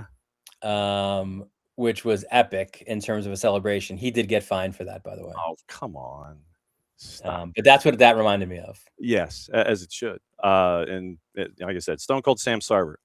So are you on the desk tonight? I am on the desk tonight. I'm on the desk Saturday and Sunday. Okay. As always, we will be keeping an eye on things. Next time you visit, we will be in the break for break zone. Yes, we were in the break zone. At Dylan_Butler on the 280 at MLSsoccer.com. As always, my friend, it's great to see you. Great to catch up and find out what's going on in your brain when it comes to Open Cup and MLS and all points in between on a Wall Pass Wednesday. We'll catch up with you at the breaking point next time around. All right, buddy. Be good. Dylan Butler. It's always good to have Dylan to kick off hour number 2. And now we careen back into the road of life when it comes to the Red Clay wrap-ups and recaps. And for this one, I looked at the numbers, and I looked at the numbers, and the current national ranking has this team in particular at the top in the state of Georgia, all classification, and the top nationally all classification. And for this, we go to Cumming, Georgia, and we get to catch up with what's going on with West Forsyth and our friend Jason Galt. You could have hydrated during the segment. That's perfectly fine. You didn't have to hide the water, Jason. Yeah, I forgot my camera was on. So I see me drinking right now. But Look, dude. I've got this on camera all during 2.5 hours. It's all good. We believe in proper hydration for our guests and for hosts. I'm telling you what, man. I invested in these metal water bottles. Yeah. I love them. Fit perfect in the car, and yeah, they're good. I will. And Jason recommends the Buc-ee's 30-ounce the hot drink thermos because it keeps everything hot forever. So Jason goes to that same direction for the hot water keepers. You go into Buc-ee's, and he says, "Yep, for the entire day." If I had told you, if I had not teased you coming in by saying top-ranked team nationally, top-ranked team in the state of Georgia, and told you that you are now listed as the top-ranked team in the state of Georgia and the top-ranked team nationally, what would you have said? I mean, I wouldn't have believed it just because of that loss we had early, in the middle of the season. But we'll take it. We'll take it. It's a pretty special group. I mean, we got some very talented players in this team, and I like to jokingly say it's all coaching, but we know it's the exact opposite of that. Definitely not the coaching. We got some phenomenal players. So, what did you learn about yourself this season specifically as a coach for this roster? Because I've talked to you before about this. Every year is different. Every year I adjust the formation. What we ran this year, 4-2-4 is what I like. That's the formation I like the most. But the last 2 years we ran a 3-5-2 because of the personnel that I had. And then going into the season, I felt like we had a chance to be pretty good, but I knew that we had to stay healthy because we had a very small team. And if you watch the game, it's kind of funny. You'll see Walton's bench. They might have had 30 girls over there, and you look at our bench, and we got 4 subs. Yeah, literally 4 subs. So just I knew we had a chance just because of the talent level, and luckily, God bless us with some injury-free soccer this year, and we were able to finish the end healthy and take care of business. How hard is that, considering you've got a 16-person roster? How hard is that to navigate, knowing your own expectations, how good you think you're going to be, and still only having that short bench? How hard is that to navigate as a coach? It was really hard this year, and it's hard every year because they're not just. I can control what happens at West as far as when we practice. I have Wednesdays off, that kind of stuff. But these girls are still during the season. They're practicing their clubs every once in a while. They're going to ID camps. I mean, I had girls going to LSU. So Carson Murray, who had the game winner, she goes to LSU for an ID camp the weekend before we play Brookwood. Yeah. So it might have been that week. There was somewhere I was worried about her getting back for the game, and luckily she got back. I told the dad, I told Troy, I said, listen, it's only an 8-hour drive. If something happens to the flight, you can get in the car and drive halfway of the night, and find a way. But they got back. But those are the variables that I have no control over. I mean, so I can control stuff we do to make sure we don't have injuries. But yeah, and all the girls have their private coaches. They work with them, and I can preach all I want. Hey, take it easy. But they're going to do it. I can't control them, But so it's to answer your question. It's a tough road to navigate because there's a lot of moving parts that I don't have control over. So, I mean, national team call-ups, going from one end of the planet to the other and missing out on playoff games and things like that.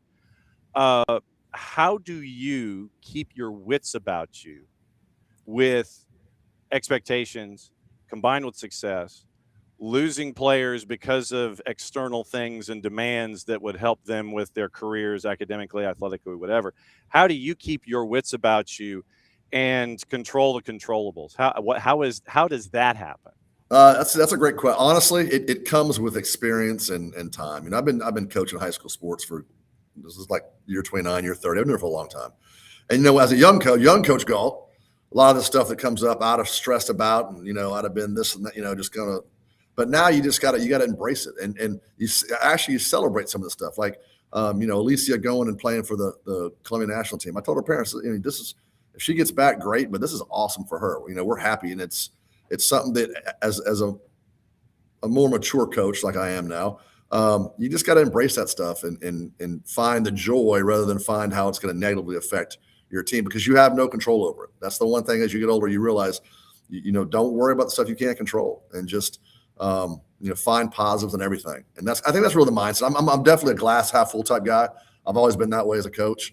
So I don't stress about stuff like when you're young and you have a lot of adrenaline and testosterone and and you think you know it all and it's going to be my way or the highway. Yeah, there's some possible issues, but now it's just like, you go with the flow.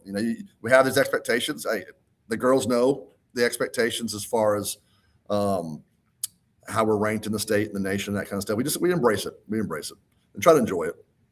Where is the trophy, by the way?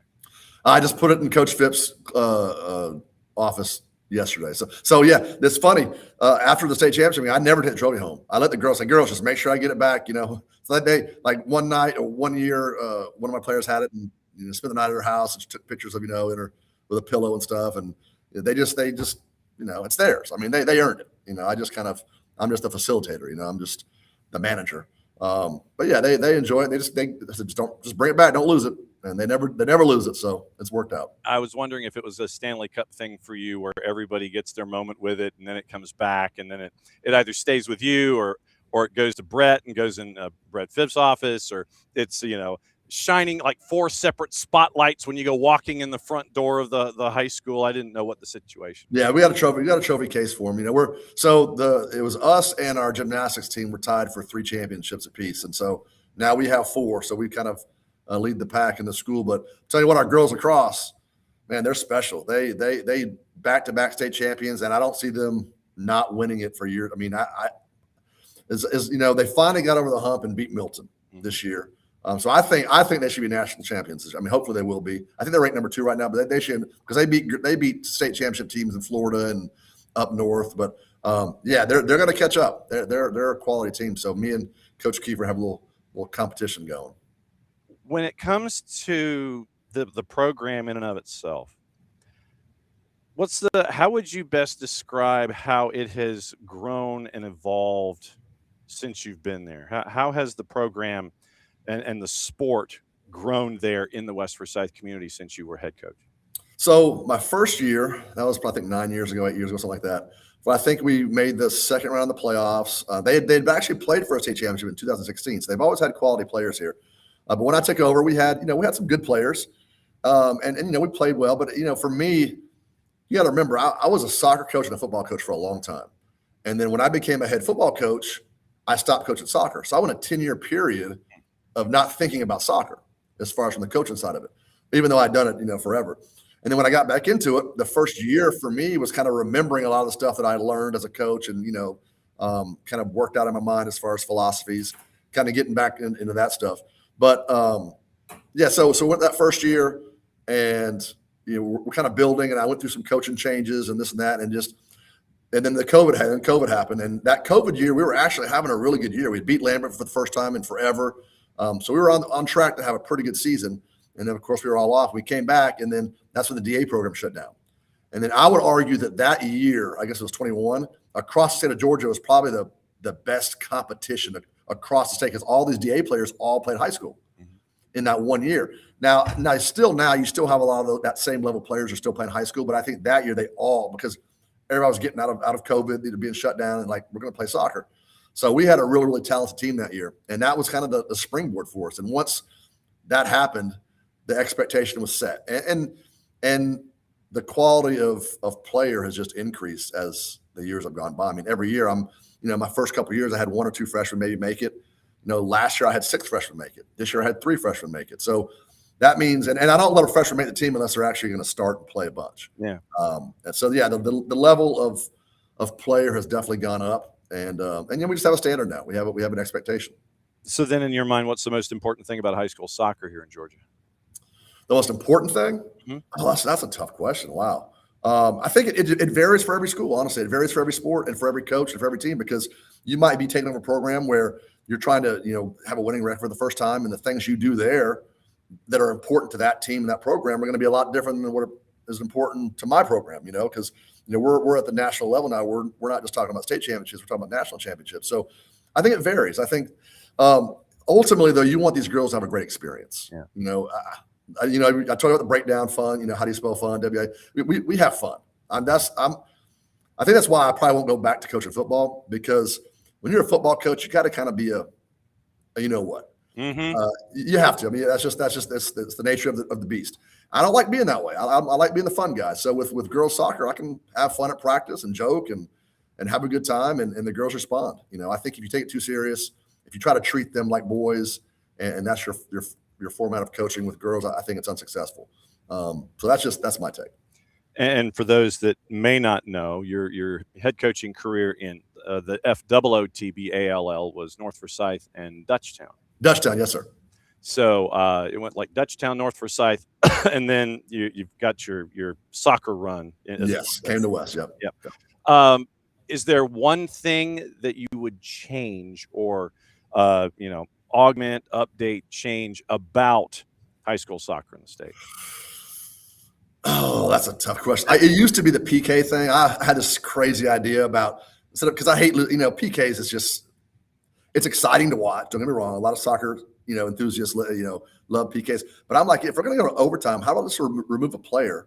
Like, let's make it 10v10 for 5 minutes, and then 9v9 for 5 minutes, and 8v8 for 5, and just kind of like get down at that. That's kind of crazy. It would never happen. But that was some random thoughts that I had years ago. Just because, if you lose in PKs, that's just heartbreaking. It really is. Mm-hmm. But change-wise, I've never understood this for Georgia high school, and I'm sure they have some logic behind it, but our first and second round games are a week apart. Yeah. And then our third and our fourth round games are 3 days apart. Yeah. And I'm sure there's some thinking, maybe they just have the logic that I don't understand. But to me, it makes more sense to have that first and second round game kind of one after another, and then give a little more time to kind of get ready for the big game. So I know it's above my pay grade, but that's just something I've kind of wondered kind of out loud. Yeah, so. We see that in the National Hockey League where they go 3-on-3 for overtime. Going from 5 to 5 to 3-on-3. My last question for you. Yes, sir. Benjamin Parker from Savannah Arts coming up around the corner. With this World Cup thing that's happening, less than 30 days away, what would you like to see when it comes to the impact and the legacy of this World Cup coming up? What would you like that to be? Oh, man, impact and legacy. I love watching the World Cup, first of all. I sit at my house just every day just watching games. It's just, even though the boys' game is much different than the girls' game, I still love watching World Cup. Just create that excitement again. I think every time the World Cup comes around, I think there's a new invigoration in America, for the young people who start getting into soccer. And, just keep growing the sport. It's a great sport. I played it my whole life. I love coaching it. It's a lot of fun. I mean, and I think the World Cup opens a lot of people's eyes to what a great sport it is. Because in America, I mean, it's like you're football, you're basketball, you're baseball. And, I remember when I was a young coach, a lot of the older coaches, they called it the communist sport. You coach that communist sport, soccer. Wow. Oh, yeah. Oh, the old timers. Oh, yeah. They did not like soccer. Yeah. When it first, but now, yeah, I think it's grown since I've been in high school. It's definitely a much, much bigger sport. And I think every time we have a World Cup, it's just going to get bigger and bigger and bigger. So, as always, my friend, it's great to see you. Thanks for being a great ambassador and having a program that is a great ambassador for the sport. It's always great to catch up with you and find out how things are there at West Forsyth. Congratulations. I'm glad that the trophy is in a hermetically sealed case where airtight. Oh, yeah, airtight. Airtight, alarms, and the whole thing. We'll be catching up before you know it, my friend. Great to see you. Thank you, John. See you, man. There he goes, Jason Galt, the head coach at West Forsyth. And through the magic of the hot change, now we go to Savannah and catch up with the head coach at SAA. That would be Savannah Arts Academy, where we catch up with our friend Benjamin Parker. Ben, good morning. How are you, sir? It's like I saw him and then he disappeared. Ben, you got your ears on. There we go. There it is. Yep. There it is. So my first question for you, Ben, where is the trophy? Oh goodness, it's going to be one of those days. Okay, so we got to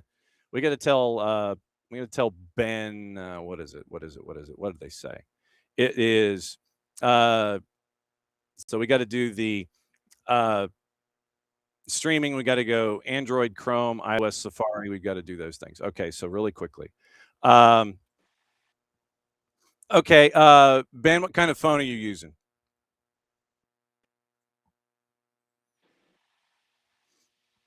Ben, what kind of phone you have? Can you hear me? Yes. What kind of phone do you I have? have an iPhone, but I've Okay. Are you on the iPhone. Wi-Fi there? Yeah. Okay. So are you on the Wi-Fi Yes, there? I am. That might be, Okay. yeah, that might be the problem. But Well, no. If you got an iPhone, then go in on Safari if you have problems. So on the Wi-Fi and on Safari. So if you dump out again, come in through Safari and use the Wi-Fi. So that's what they're telling me when we have these when we have all these freezes and dump outs. I just wanted to let you know. okay, that's what So I've where is done. yeah. Okay, cool. You're good. I've got you so far. So I'm hoping that the cement that you might be in is the problem. So we'll keep it there. Where, sir, is the trophy? The trophy right now is actually buckled into the back seat of my truck. Nice.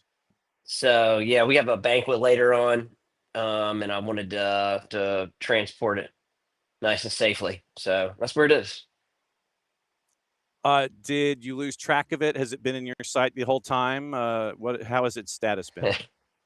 It has not been in my sight the whole time, but it's been pretty close. I let the guys take it to the cafeteria for lunches last week when we got back, and I took it this past weekend to the Savannah area high school all-star game. Got recognized there, so I had it at my house this past weekend, and I brought it back, and now I'm taking it to the banquet. What does it mean, do you think, for the Savannah area for you and Justin to be able to show off that trophy? It means a lot. I mentioned this when we talked earlier, but the amount of support that I've received from other coaches in Savannah, just other people in the soccer community, has been tremendous. Obviously, the support from the school has been amazing as well, and just the greater, you know, group that I've had in terms of players I've had in the past, coaches I've coached with, friends I've made. It's made a huge impact. You mentioned that impact in the community. What has it been like since you came in as a head coach? What has the growth been like, and what has the response been like? What has it been like since day one to now when it comes to the growth and the acceptance of the program? Well, I was the fourth coach in 4 years when I came in. Mhm. But before that, there had been a coach that had been pretty, I think he'd been there like 7 or 8 years. He's the girls' coach at Savannah Arts now, Dane Williams. Fantastic, fantastic coach. So he had been the coach. So I inherited a program that had a lot of previous success, but was kind of in a little bit of a transition. And I kind of had to build a lot of it from the ground up. Mhm. But the support from Dane Williams, who's like I said, the girls' coach and head coach of the boys, has been consistent, fantastic from the get go. He has absolutely helped me out in so many ways in terms of not just telling me, you know, the way things should be, the Mhm. way they were before, but also just providing support in terms of scheduling and all that kind of stuff. I was going to say, what did you learn about yourself this year? Uh, I learned that I can operate um, at a significantly more fatigue than I realized I could previously. Yeah. And that's a lot because I have two children. So I learned to believe in a group at a higher level, even though maybe I looked at us on paper and watched film and didn't think we were necessarily the better team in terms of physical strength, speed, skill, tactics. But when we put it all together and we play as a team, I learned to believe that we could beat anybody. So, when you've looked at this group of seniors, I think it's 6 seniors for you on the roster this year, if my math is right. That's correct. When you look at this group of seniors, what sticks in your head about them as a group? And they've just come so far. They've really improved. They were a talented group when I got them as freshmen. There were 3 of them that I looked at and thought, all right, these guys are going to be able to contribute when they finally have facial hair and grow up a little bit. So this group, they are just incredibly dedicated. They've been part of the program for 4 years, 5 of them. One of them that is only his first year that he played, and he helped a ton. So they're just a really good group of kids. They're good leaders. 2 of them were captains this year. They were captains as juniors as well. So that is going to leave a huge void in terms of leadership. But great group. When you think about, I guess the program in and of itself, asking how the sport has grown there. You mentioned that your predecessors and all of that. When I talk about and when I mention high school soccer in the state of Georgia, what do you think the most important thing is when it comes to high school soccer here in the state? Yeah, high school soccer it has a magical place in my mind from when I played myself. I just feel like soccer is in a interesting spot in the United States. It's debated a lot whether school soccer is good for development or club soccer, pay to play versus, doing the school model. To me, high school soccer is the closest thing I ever came to being a professional athlete. And as a athlete, that was very, very important. It played a huge role in my high school years and played a huge role in me becoming who I am, not only as a coach, but as a person. I feel like there's like a real meritocracy element to it, right? No one is paying, no one is saying, hey, I'm dropping all this money for this club team. I know my son might not or daughter might not be the best player, but they're going to play some. So I feel like in school sports, there's a true meritocracy to it. You have to earn your time. You have to earn your keep. And having a team that is based on competition and based on what are you able to provide and what are you able to contribute to the team is going to translate to your time on the field.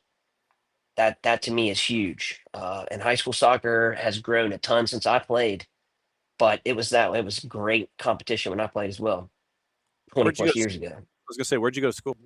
I went to Parkview, Lilburn. Okay. So you know what it meant to Gwinnett County. You know about Coach Clinette. All of that, that fabric and fiber. You know about Gwinnett County and what it meant. Five Forks, Trickham, on the whole deal, huh? Right. Yeah, actually Clinette was after me. I played for Carl Bostic. Okay. So, But I mean, yeah, you know the impact, and you know what it means to see it grow to where it is right now. absolutely. I do.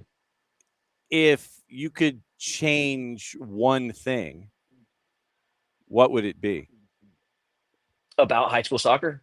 In the state of Georgia, what would it be?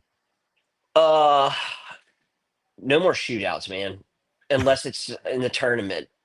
You cannot tell me that you can't assess a point value in a computer program for a draw.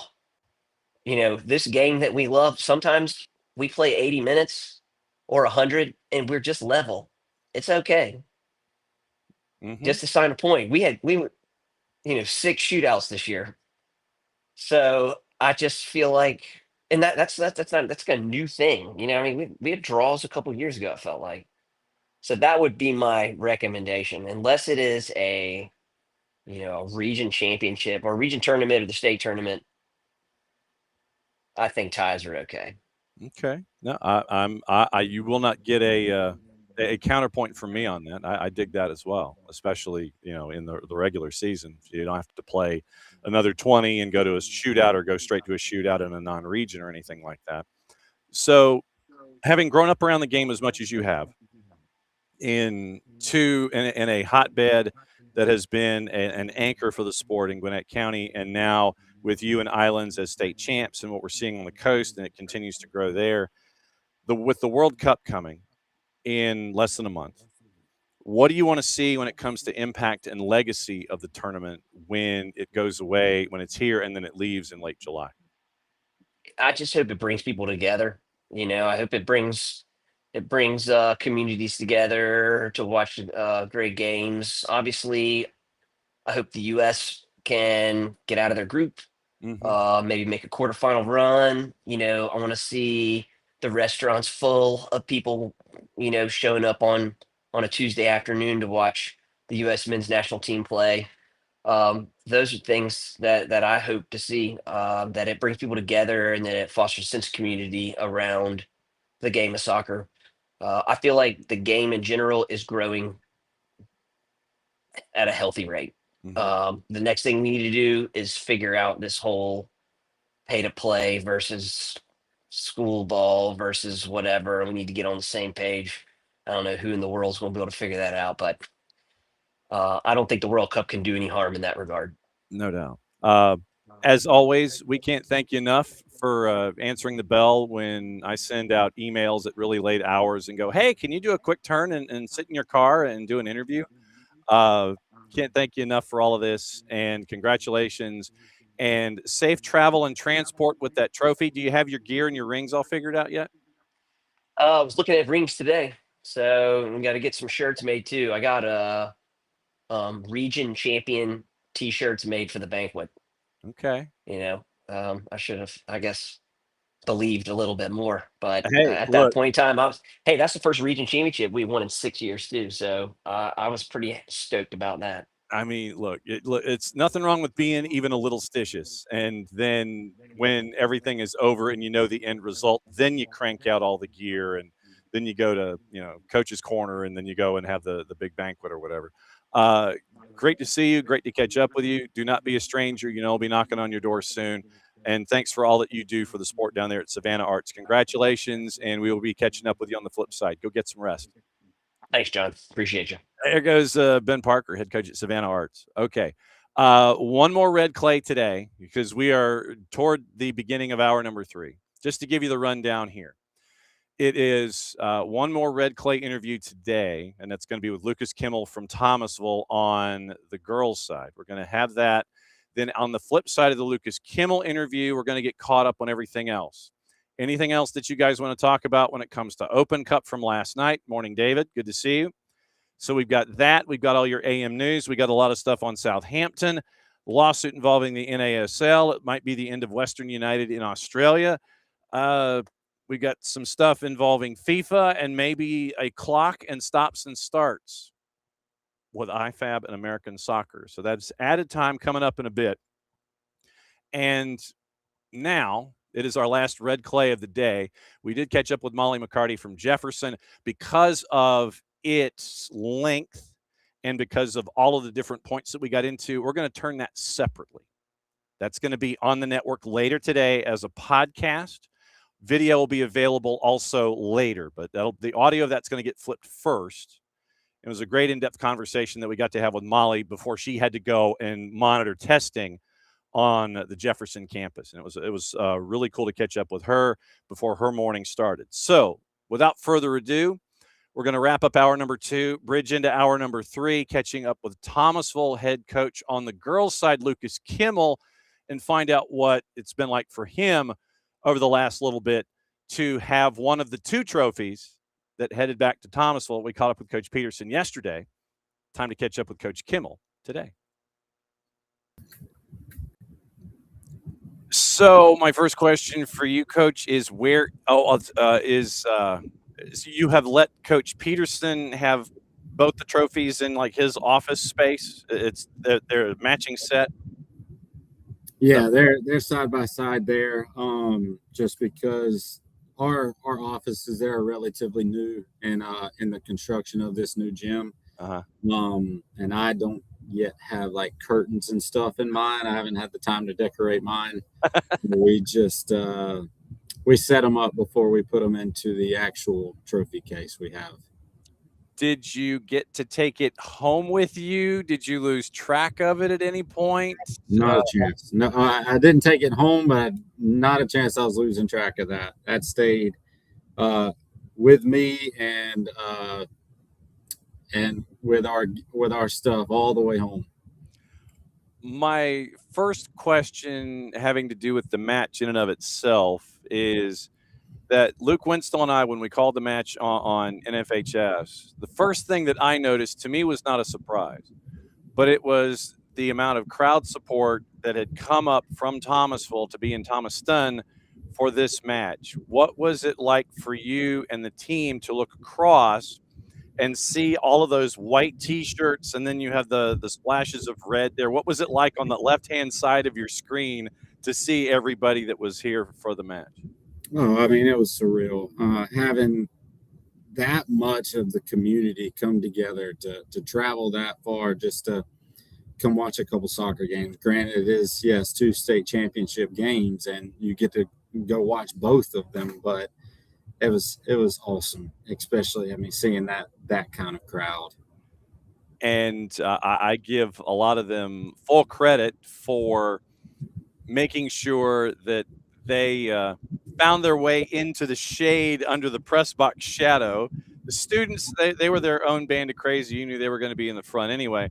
But everybody started realizing, oh, there's shade. So everybody kind of would back up and try to give themselves a little bit of space. So that was great knowledge of the geography that was there.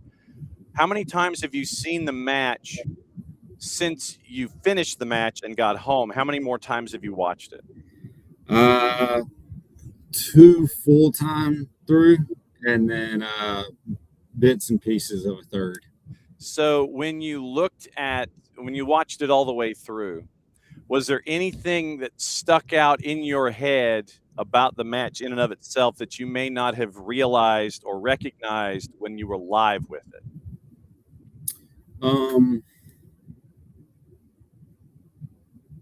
Not necessarily that I didn't realize at the time. It more kind of like reminded me at each point, like, oh, I remember that play. We were very close there, or that was a great tackle or good clearance. I mean, I remembered the majority of it, just kind of going back and critiquing a little bit here and there, obviously what we could have done better or what we excelled at during that game. But it's just, again, it's a crazy experience that's going to be permanently in my head for the rest of my life. All right, so I'll go through the first 40 minutes. What did you talk to them at the half about? Just reminding them a lot of the things they were doing very well at, reminding them what we had to continue to do to stay ahead, or to keep them from falling asleep, or to keep them from scoring, to keep us from falling behind at all. But it was just a lot of encouragement about them just not giving up, not stopping until it was all over. And it took longer than 80. So in those conditions that you were in, 80 minutes are done. I wasn't surprised that it was goalless. What was the conversation like after 80 going into the overtime periods? A little bit intense, just to, again, trying to make sure they find that edge to keep pushing through, to finish it again all the way through. We had a few very good chances on corners right there at the end that could have prevented us from going to overtime, but just talking again about taking advantage of any of these chances we had. I knew that we had the opportunities, that they were going to continue to come. We just had to find that last little bit to put it in the back of the net.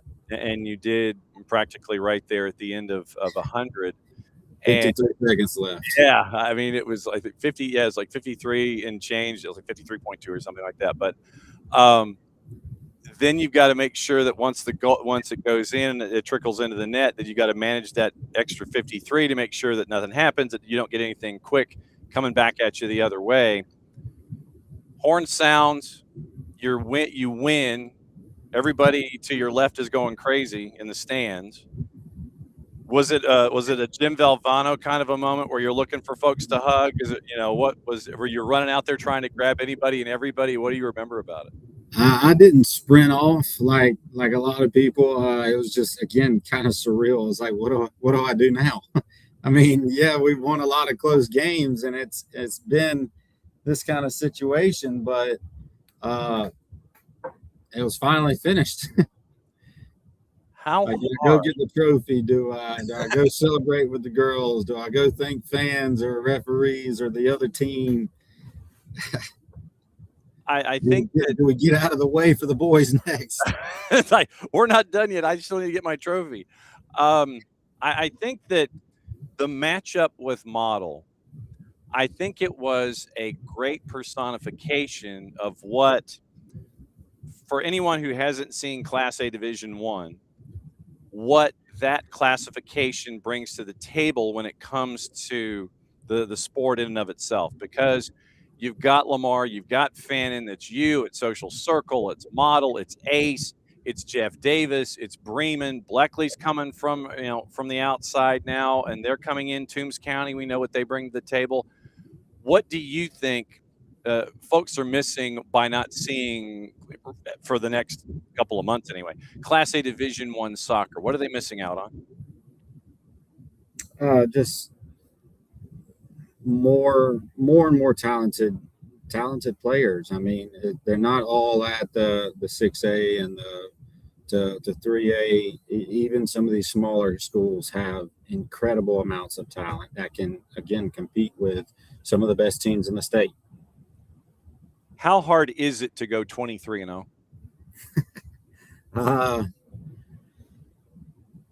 It's difficult. It's difficult enough to where very few teams can achieve that, and I feel very lucky to be one of those coaches to coach one of those teams that are able to do that. How much time are you giving yourself to celebrate, catch your breath? Did you sleep late the next day? I had to go back to work and attend a middle school field trip. Have you given yourself any days to sleep late since you won? I got almost a 3-year-old daughter and a 5-month-old son, so sleep's not really an option right now. Wow. Yeah. When I mention this group of seniors, what sticks in your head? Just a great group of girls, leaders, just fantastic young ladies. They again have been there since my 3 years of taking over the girls program, and again, they're like family. And when you see what Thomasville as a program, and I mean both boys and girls, is developing on that side of the boulevard. And I asked Coach Peterson this question too. I said, there's there's what's being developed at the Red School. And then as he referred to it, he said, yes, over at the county school, the folks that wear the blue and the gold, for folks that know War of the Roses in other sports, they know what it means. They know what that rivalry is, in WOTBALL and all the other sports and everything. And one of the things that I've noticed in catching up with the Thomas County the county school folks, and you two over there, is that the rivalry exists, but there's also this idea of rising tide lifting all boats. And so there's a camaraderie that's attached to it from both schools, even though there is a rivalry that is there as well. Am I off here? No, I think you're spot on. Yeah, I mean, obviously there's that little bit of rivalry, same town, different schools, but that's the only time I truly see it, at least for soccer, is when we're on the field. Yeah. Because once we're on the field, yes, each team wants to win, wants to beat the other team, but off the field, these players see each other so often that it's the civility is there. They're friends with both schools, and a lot of them play together in travel soccer as well, club soccer. So the relationships are there as well. But yes, when it's on the field, when it's us versus them, when it's game time, yeah, there's a rival to it. So in the 3 years that you've been there as the head coach, how has the sport grown there on the red side of town? Or you could take Thomasville on the whole. How has the sport grown in the 3 years that you've been there in charge on the girls' side? It's again building. It's the development of the players, the numbers that we're having come out, the interest in the sport itself, and the increased in skill level, the ability are all they're on the rise. So then I make you in charge of the entire sport in the state of Georgia. You find the highest point you can. It might be on top of the Walmart, at the intersection. That's fairly high ground unless you go downtown or something. Find the tallest building in town. You stand on top of that building, and you're in charge of soccer in the state of Georgia for an entire day. Crown, scepter, robe, the whole thing. Is there one thing that you'd like to change or update about high school soccer in the state of Georgia?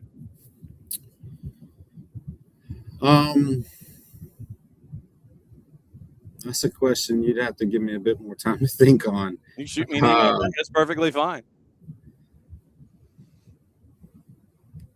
Well, like I said, if it's something to think about, you can always shoot me an email back. That's perfectly fine on that one. It's the king for a day question, and we've been asking all of the championship coaches about that kind of a thing, and the answers do vary. Whether it's calendar a little bit, because sometimes it might be too cold to start, things like that.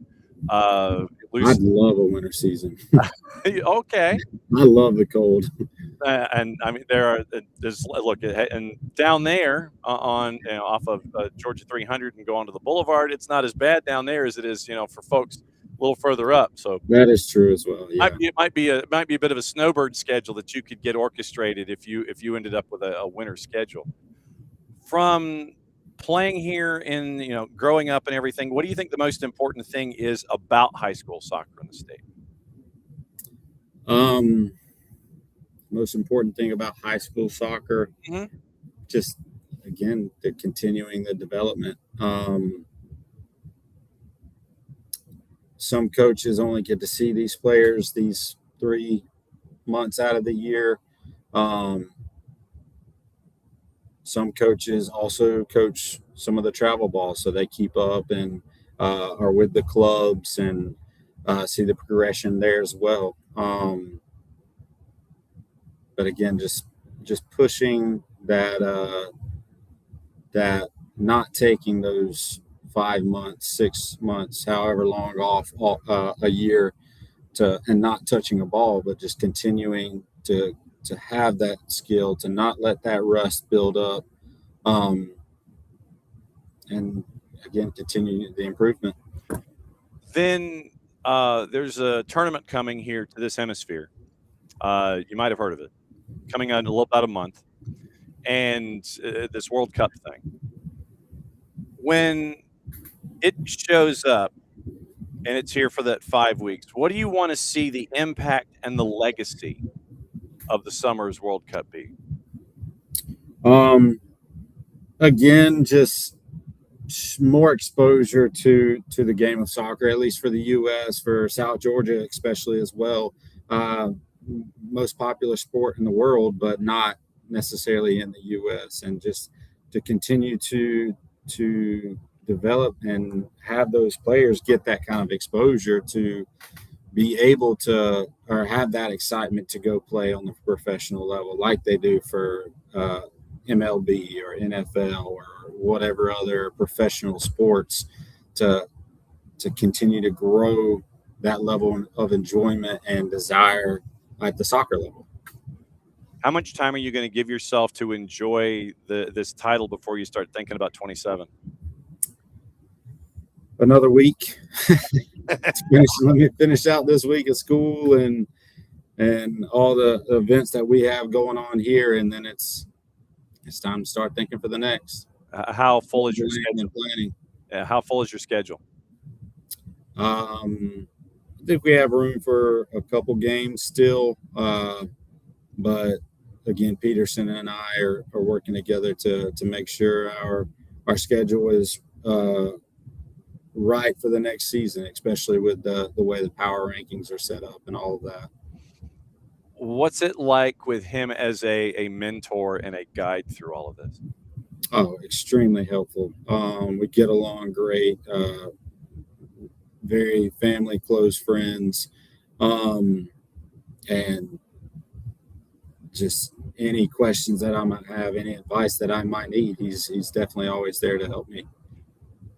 What's your first memory of interacting with him on any level, regardless of situation? First memory, probably running 400s fitness with him as the coach as a ninth grader. And that was at Cairo, right? Yeah. So it was 75 degrees, no humidity, everything was fine. Probably closer to the 90 degrees. Yes. Yeah. And no, I have, full disclosure, I have been there for preseason football practice, and it was when Coach Falah was in charge, and it was then, and so it was. I just remember, like a block or two away from the school, there was a bank, and it had one of those old clock, like the old triangle clocks that was digital, and it would tell you the time and then the temperature. And I remember it going to 104 degrees on that particular clock with that bank.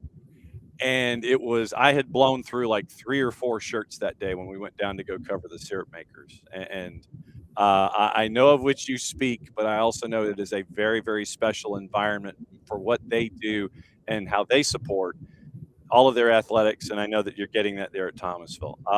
Lucas, I cannot thank you enough. First off, congratulations. Thank you. I know that with 2 youngins, it's kind of hard to catch your breath a little bit. Have you got the gear all plotted out and you figured out the rings yet, or is that another conversation with Peterson? That's all part of the schedule this week. Well, may everything come out shiny and red, and may all the gear look fantastic. It's always great to see you and catch up with you, and thanks for everything that you were doing with us this season. We will catch up with you soon because 27 will be here before you know it. Yes, sir. Lucas Kimmel, head coach at Thomasville on the girls' side, and so that is red clay for your Wednesday. Like I said, we caught up with Molly McCarty from Jefferson, and that's going to be its own thing. So keep your ears out for that interview. That's going to be posted a little later this afternoon. Okay, so now that we are in hour number 3. And probably go for another 15 minutes of rapid fire and all of that stuff. So we'll keep you posted on what we're doing there. All right, here's what we like I said. Any last thoughts that you have on Open Cup? We'll probably be talking about it today and tomorrow, heading into the week. Tomorrow, by the way, we wrap up our red clay material. Dustin Jeanette from GMC is going to join us off the top. Then Clayton Schmidt from Holy Innocents is going to join us at 9:20. Joe Gould, the GM for Decatur FC. WPSL gets started Friday. Drew and I are going to be on hand for the Decatur FC home matches this year again. So we're going to catch up with Joel about 9:45. Power Hour with Nino and Nico, breaking things down with everything around the planet. Libertadores, Sudamericana, end of the activity in Portugal. Jose Mourinho leaving from Benfica, probably heading back to Real Madrid, and waiting for the season to end before that happens. Then, obviously, everything around Major League Soccer. Open Cup with Nico Moreno from our friends from Pulso Sports. Chris Doran, the play-by-play voice of Columbus Crew, is going to join us in added time tomorrow to break down what that team is like in transition. Remember, Henrik Rydstrom was dismissed after 14 games, and so now it is Laurent Courtois and his interimness. He is going to be the head coach for the foreseeable future.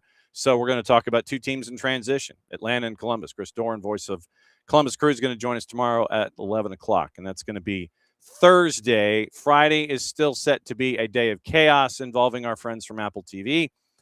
I have half a mind to sit there and tell our friends at MLS Soccer, don't tell me who it is. We'll just go. Tell me the times that people are showing up. Don't tell me who. And we'll go from there. So that is how we're looking at the remainder of this week. Let's get you into headlines and let you know what's going on. Obviously, the biggest thing to discuss is in the news department is the situation at Southampton. And that has turned into a situation all of its own, where you now have it is chaos of the highest order right now when it comes to the championship and the fallout from the cheating scandal, spying scandal, Spygate 2.0. From our buddy Ben Jacobs, Hull City, and this is within the hour, Hull City are consulting lawyers to see if they have a case to be promoted straight to the Premier League after Southampton, subject to the appeal, which is going on right now. And that in and of itself is appeal, end of the road.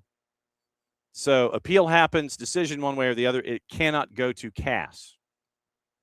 So the appeal is the end of it. So championship playoffs, Southampton expelled, Middlesbrough in. Hull, according to Ben, unhappy at the prospect of facing Middlesbrough at Wembley, having spent over a week preparing to play Southampton. Saints' appeal is tonight. So if you add 5 hours, it's 4:20 in the afternoon as we're talking. So they're going to argue the punishment is too harsh. Hull's players had a pre-planned day off today, returning tomorrow with either 2 days to prepare for Borough or to potentially learn the final is against Southampton again. Hull are leaving legal avenues open, including the prospect of a challenge after the final. So you've got that to look into with the current situation involving Southampton, Middlesbrough, and Hull. Hull apparently, once again, according to Alex Crook, speaking with lawyers to see if they have a case to be straight promoted. And so Crook and our buddy Ben Jacobs have been all over this particular story.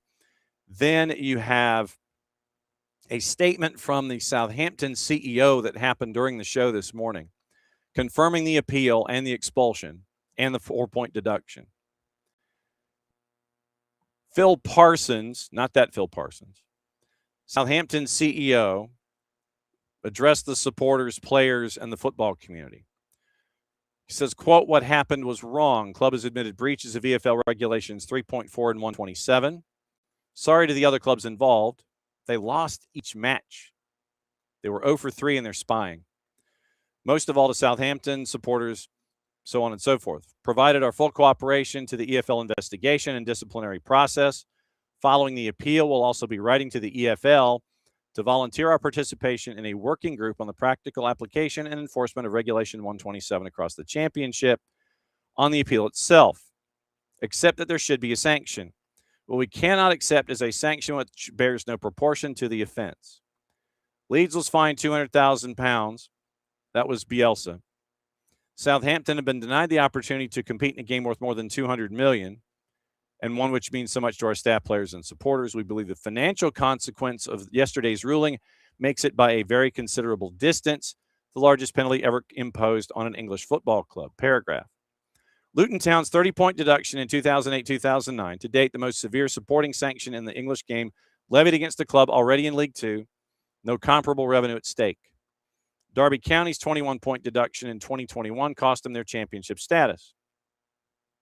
Everton's eventual 6-point deduction in 23-24 followed losses of £124.5 million, a figure dwarfed by what has been taken from Southampton in a single afternoon. The largest financial penalty ever levied by the Premier League against Chelsea in March of this year, £10.75 million, accompanied by no sporting sanction whatsoever, despite involving £47.5 million in undisclosed payments over 7 years. We say this not to minimize what occurred at this club, which we have accepted was wrong. We say it because proportionality itself is itself a principle of natural justice. Commission entitled to impose a sanction. It was not, we will argue, entitled to impose one that is manifestly disproportionate to every previous sanction in the history of the English game. Our appeal will be heard today, provide a further update in due course. So Southampton is going at the penalty and discussing proportionality. They're not denying that they violated rules. So we'll see what happens with the appeal tonight. We'll find out if they get reinstated, if it's a final, 4-point deduction, all the things. Also, because of what happened, Tonda Eckert, according to Alex Crook over at TalkSport, he could be facing a ban and a sacking, which I would have anticipated already. Once the appeal is decided, my guess is Tonda Eckert gets sacked. That's my guess. Full report into the scandal expected to confirm that Eckert admitted responsibility for secretly watching opposition teams in training, something that is in common practice in his native Germany. Saints owner Dragan Solak say the Serbian will be furious with Eckert for bringing the club's name into disrepute and costing him a spot at £200 million at Wembley. Eckert and sporting director Johannes Spors, who also learned his trade in Germany, according to Alex Crook, likely to come under investigation from the FA, risk potential suspensions. Also fear among Southampton hierarchy that sponsors will pull out of deals for not wanting to be associated with a club who've admitted cheating. Taylor Harwood Bellis, team captain, said to be raging at having their shot and place in the Premier League and lucrative salaries coming with it snatched away. We mentioned the appeal. So we mentioned about intern Will Salt, pictured conducting an unauthorized filming of semifinal opponents in training. EFL regulations state clubs are prohibited from observing or attempting to observe another team's training session within 72 hours of a scheduled fixture. Spied on Ipswich Town and Oxford United, according to the investigation. Eckert could be banned for up to 18 months. So Southampton, if they fight back in this, Middlesbrough sends out a statement, and so that's where we are. Appeal tonight, final decision tonight, and we'll find out what the end result is in this saga, at least in this go-round anyway. So that's where we are with Southampton. Title parade starting at 2 o'clock on Sunday, May 31st for Arsenal, which is going to include the Champions League trophy if they beat PSG. Steve McLaren is now the new head of football at Rotherham United. Arsenal keeping track on Eli Junior Krupi at Bournemouth. UEFA confirming the Nations League is going to transition from 4 leagues to 3 of 18. New format 28-29. League's going to be composed of 3 groups of 6 matches, 5 different opponents. League C is going to have 1 group of 7. Calendar is going to start a window early. Remaining unchanged, the quarters, the Final Four, and the promotion relegation playoffs. Concept's going to be fine-tuned over the next few months before being submitted to final approval at the executive committee meeting in September. Like I said, Ben Jacobs very, very busy today.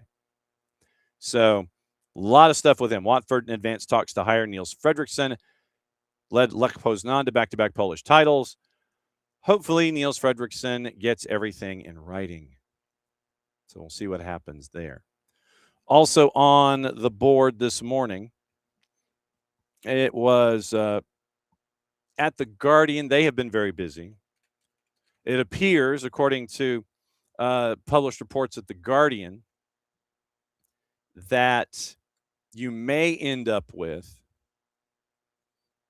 when it comes to Major League Soccer, consultation with IFAB about exploring stopping the clock for pauses in play. Injury substitution set pieces. Discussions with MLS and IFAB about trialing the use of a stopped clock. However, clock stops commonplace in other American sports and also in the college and high school game. Paul Grafer, VP of Competition, told The Guardian reintroducing a stopped clock is one thing we often talk about when we discuss the future of the game. Statement from Ali Curtis. Preliminary conversations with IFAB around future areas of innovation, including concepts such as stop clock, increased transparency around timekeeping, and other measures designed to improve consistency and fan understanding. That was confirmed by Curtis to The Guardian. So keep an eye on that going forward. Bournemouth now might be racing against the clock to try and update the vitality in time for European football. They're going to have some work to do there. UEFA, when it comes to the Women's Champions League, they're vowing to take a hard line on multi-club ownership in Women's Champions League football. Teams with the same owners, according to Tom Gary at The Guardian, cannot compete against each other. The head of women's football says no exceptions. Especially you're looking to have a Michelle Kang club play a Michelle Kang club. So Kang owns Lyon, who are in Saturday's Champions League final, and London City, whose coach Eder Maestra last week stated their desire to compete in the Super League for the Super League title next year. Nadine Kessler said no exceptions would be made in the women's game. There's an evolution of MCO in women's football, and they invest a lot, which is important. Kessler is UEFA's women's football director. When it comes to playing football in one competition, no different approach, no exceptions when it comes to the women's game. This is being closely monitored. So keep an eye out on that. Yeah, David, did we find out if Connor Stallions was hired by Southampton after he snuck out of Michigan? Do not know, but I can ask sources that we have that follow the TTUN, and hopefully we can come up with an answer. We'll come up with an answer for that. Let's see. I'm trying to see. I'm dealing with like 9 sheets of paper here. Looks like Western United might be on the clock in the A-League because of new regulations that have been posted when it comes to getting license approvals and things like that. The lawsuit involving Major League Soccer and the North American Soccer League and U.S. Soccer, the antitrust appeal, according to Michael McCann, U.S. Soccer Federation MLS defeated an appeal by the North American Soccer League, threatening more than $500 million in damages. NASL claims U.S. Soccer and MLS illegally conspired to refuse to recognize NASL as a Division II league. Summary order, Second Circuit Clerk Catherine O'Hagan-Wolf, following review by Circuit Judges Dennis Jacobs, Barrington Parker, Raymond Lohier Jr., Second Circuit rejected NASL's argument it was not required to prove a relevant market, meaning an area of competition subject to antitrust scrutiny, to sustain its antitrust claims. Judge Wolf, the clerk, wrote that the NASL waived that argument at several points in litigation and is thus barred from raising it on appeal. The appeal follows a federal jury decision in New York last year, siding with U.S. Soccer and Major League Soccer, NASL insisting that the USSF wrongly classified it as a Division III league, which is the lowest of the 3 divisions and influences how fans, media, and broadcasters regard a soccer league in terms of quality and prestige. U.S. Soccer disputed the argument, maintaining classification was appropriate in light of various factors, including minimum seating, medium stadium seating capacity, number of teams, and time zone coverage. Michael McCann with the story over at Sportico. That is probably your required reading for the morning. So keep an eye out on McCann Law and what he has up and running for his stories today. So here's your Sportico link for the morning involving Michael McCann and the case involving U.S. Soccer, Major League Soccer, and the North American Soccer League. So let's see. What to watch, where to watch it, how to watch it. We got to get into that. So let's go there and let you know what the latest is with the very, very busy day that is today. So what to watch is brought to us by our friends at Fanati's, fntz.co/soccer down here. Open Cup continues. CONCACAF W Champions Cup moves into the semis. Libertadores Sudamericana, that is on BN and BN Espanol.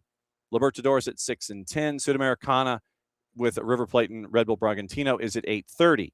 With Fanati's, you get all the BNs, and I mean all the BNs. So you get Libertadores, Sudamericana, French League, Polish League, and what's the other league? French League, Polish League, and French League, Polish League, Turkish League, as their seasons all wind down. And you get everything out of Africa. You get CAF, you get AFCON, you get all of the tournaments and the qualifiers. You get TVV out of Venezuela if you want to add it. CDO, Nuestra Tele. You get TIC out of Argentina, Liga 1 Max Pro out of Peru. All of the different leagues, A and B divisions, a lot of those in South America. You get that at Fanati's. Also ties into CATV, Copa Argentina at TIC, and Tigo Sports. CBS Sports Network, Europa League final, Freiburg and Aston Villa at 3, Open Cup, 10 o'clock, Rapids and San Jose. FS2, league we don't talk about, 2 o'clock. Bien Espanol, Libertadores, triple header. Fox Deportes, it is simulcasting the league we don't talk about. Golazo has Crew and NYC at 7:30. 2 matches on ESPN Plus, USL Championship. Fox O&E, Serie B, Palermo Catanzaros at 2. Fox Soccer Plus simulcasting. Paramount simulcasting Europa League and Open Cup. Women's side, CBS Sports Network, NWSL, Dash and Wave at 8. ESPN Deportes has the semifinals in the Champions Cup doubleheader.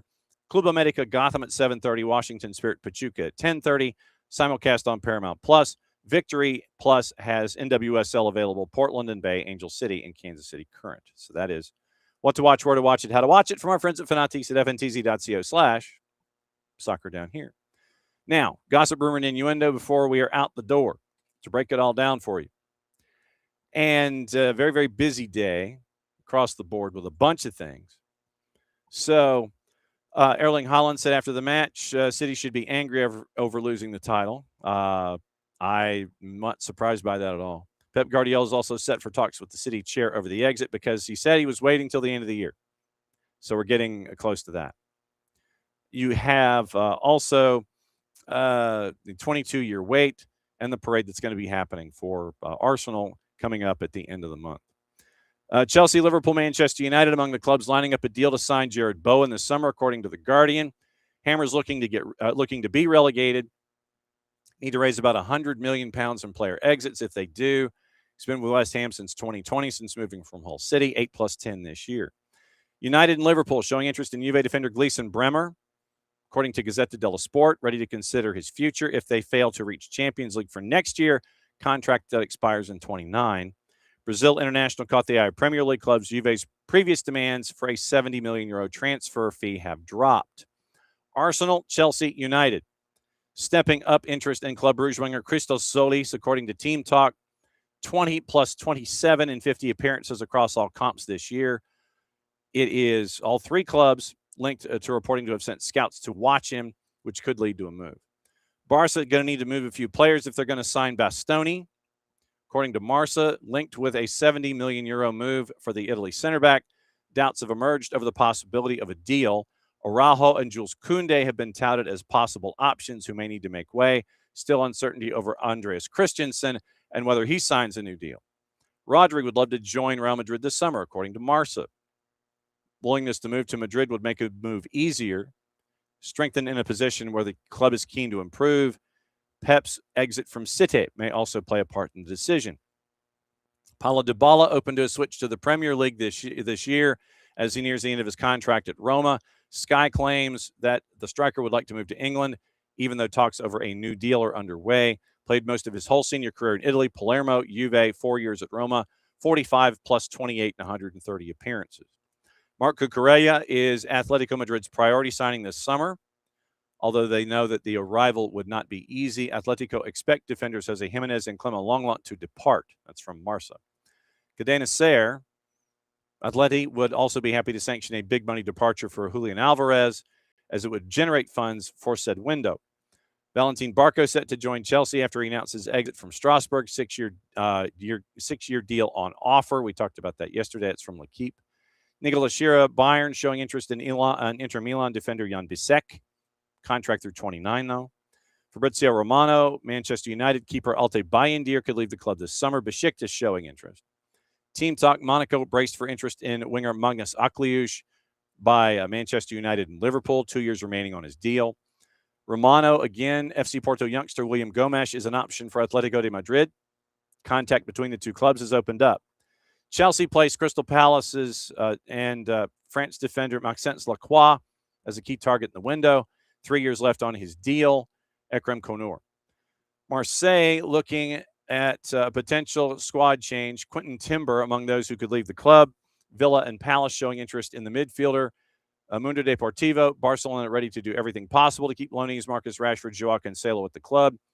And then L'Equipe, Burnley defender Maxime Esteve has been linked with a move to Everton, Bournemouth, Forest, and Bayer Leverkusen after suffering relegation from the Premier League. Busy day. Busy day tomorrow. Busy day all over the place. Busy day for a lot of things.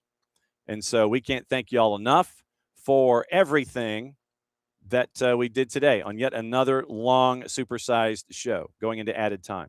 Obviously, we're going into added time tomorrow. We talked about what's going on then, and it's going to be Dustin Jeanette, GMC, Clayton Schmidt, Holy Innocents, Joe Gould, the GM at Decatur FC at 9:45, Power Hour 10 and 10:30, Chris Dorn joining us at 11 to get ready for Crew and Atlanta United coming up on Saturday. The MLS Soccer Day of Chaos Voices of Apple TV show is going to be on Friday. So thanks again to all of you folks for hanging out with us as you always do. Molly McCarty's interview that we had with her this morning is going to be a separate podcast because of its length and because of all of the different points. That is going to be also massive requested listening here on the network. So for everybody here at SDH, thanks to Justin Osteen at Pike, Rob Houston at Greenbrier, Dylan Butler, MLSsoccer.com, Jason Galt, West Forsyth, Ben Parker, Savannah Arts, Mike Gramajo, WESH-TV, Lucas Kimmel from Thomasville, Molly McCarty from Jefferson, all of us here, to all of you, thanks for hanging out with us on another supersized show. Since it is the end of the show, I'm not going to talk for a while. It means I get to do this. Play it safe, everybody. We'll see you in the morning.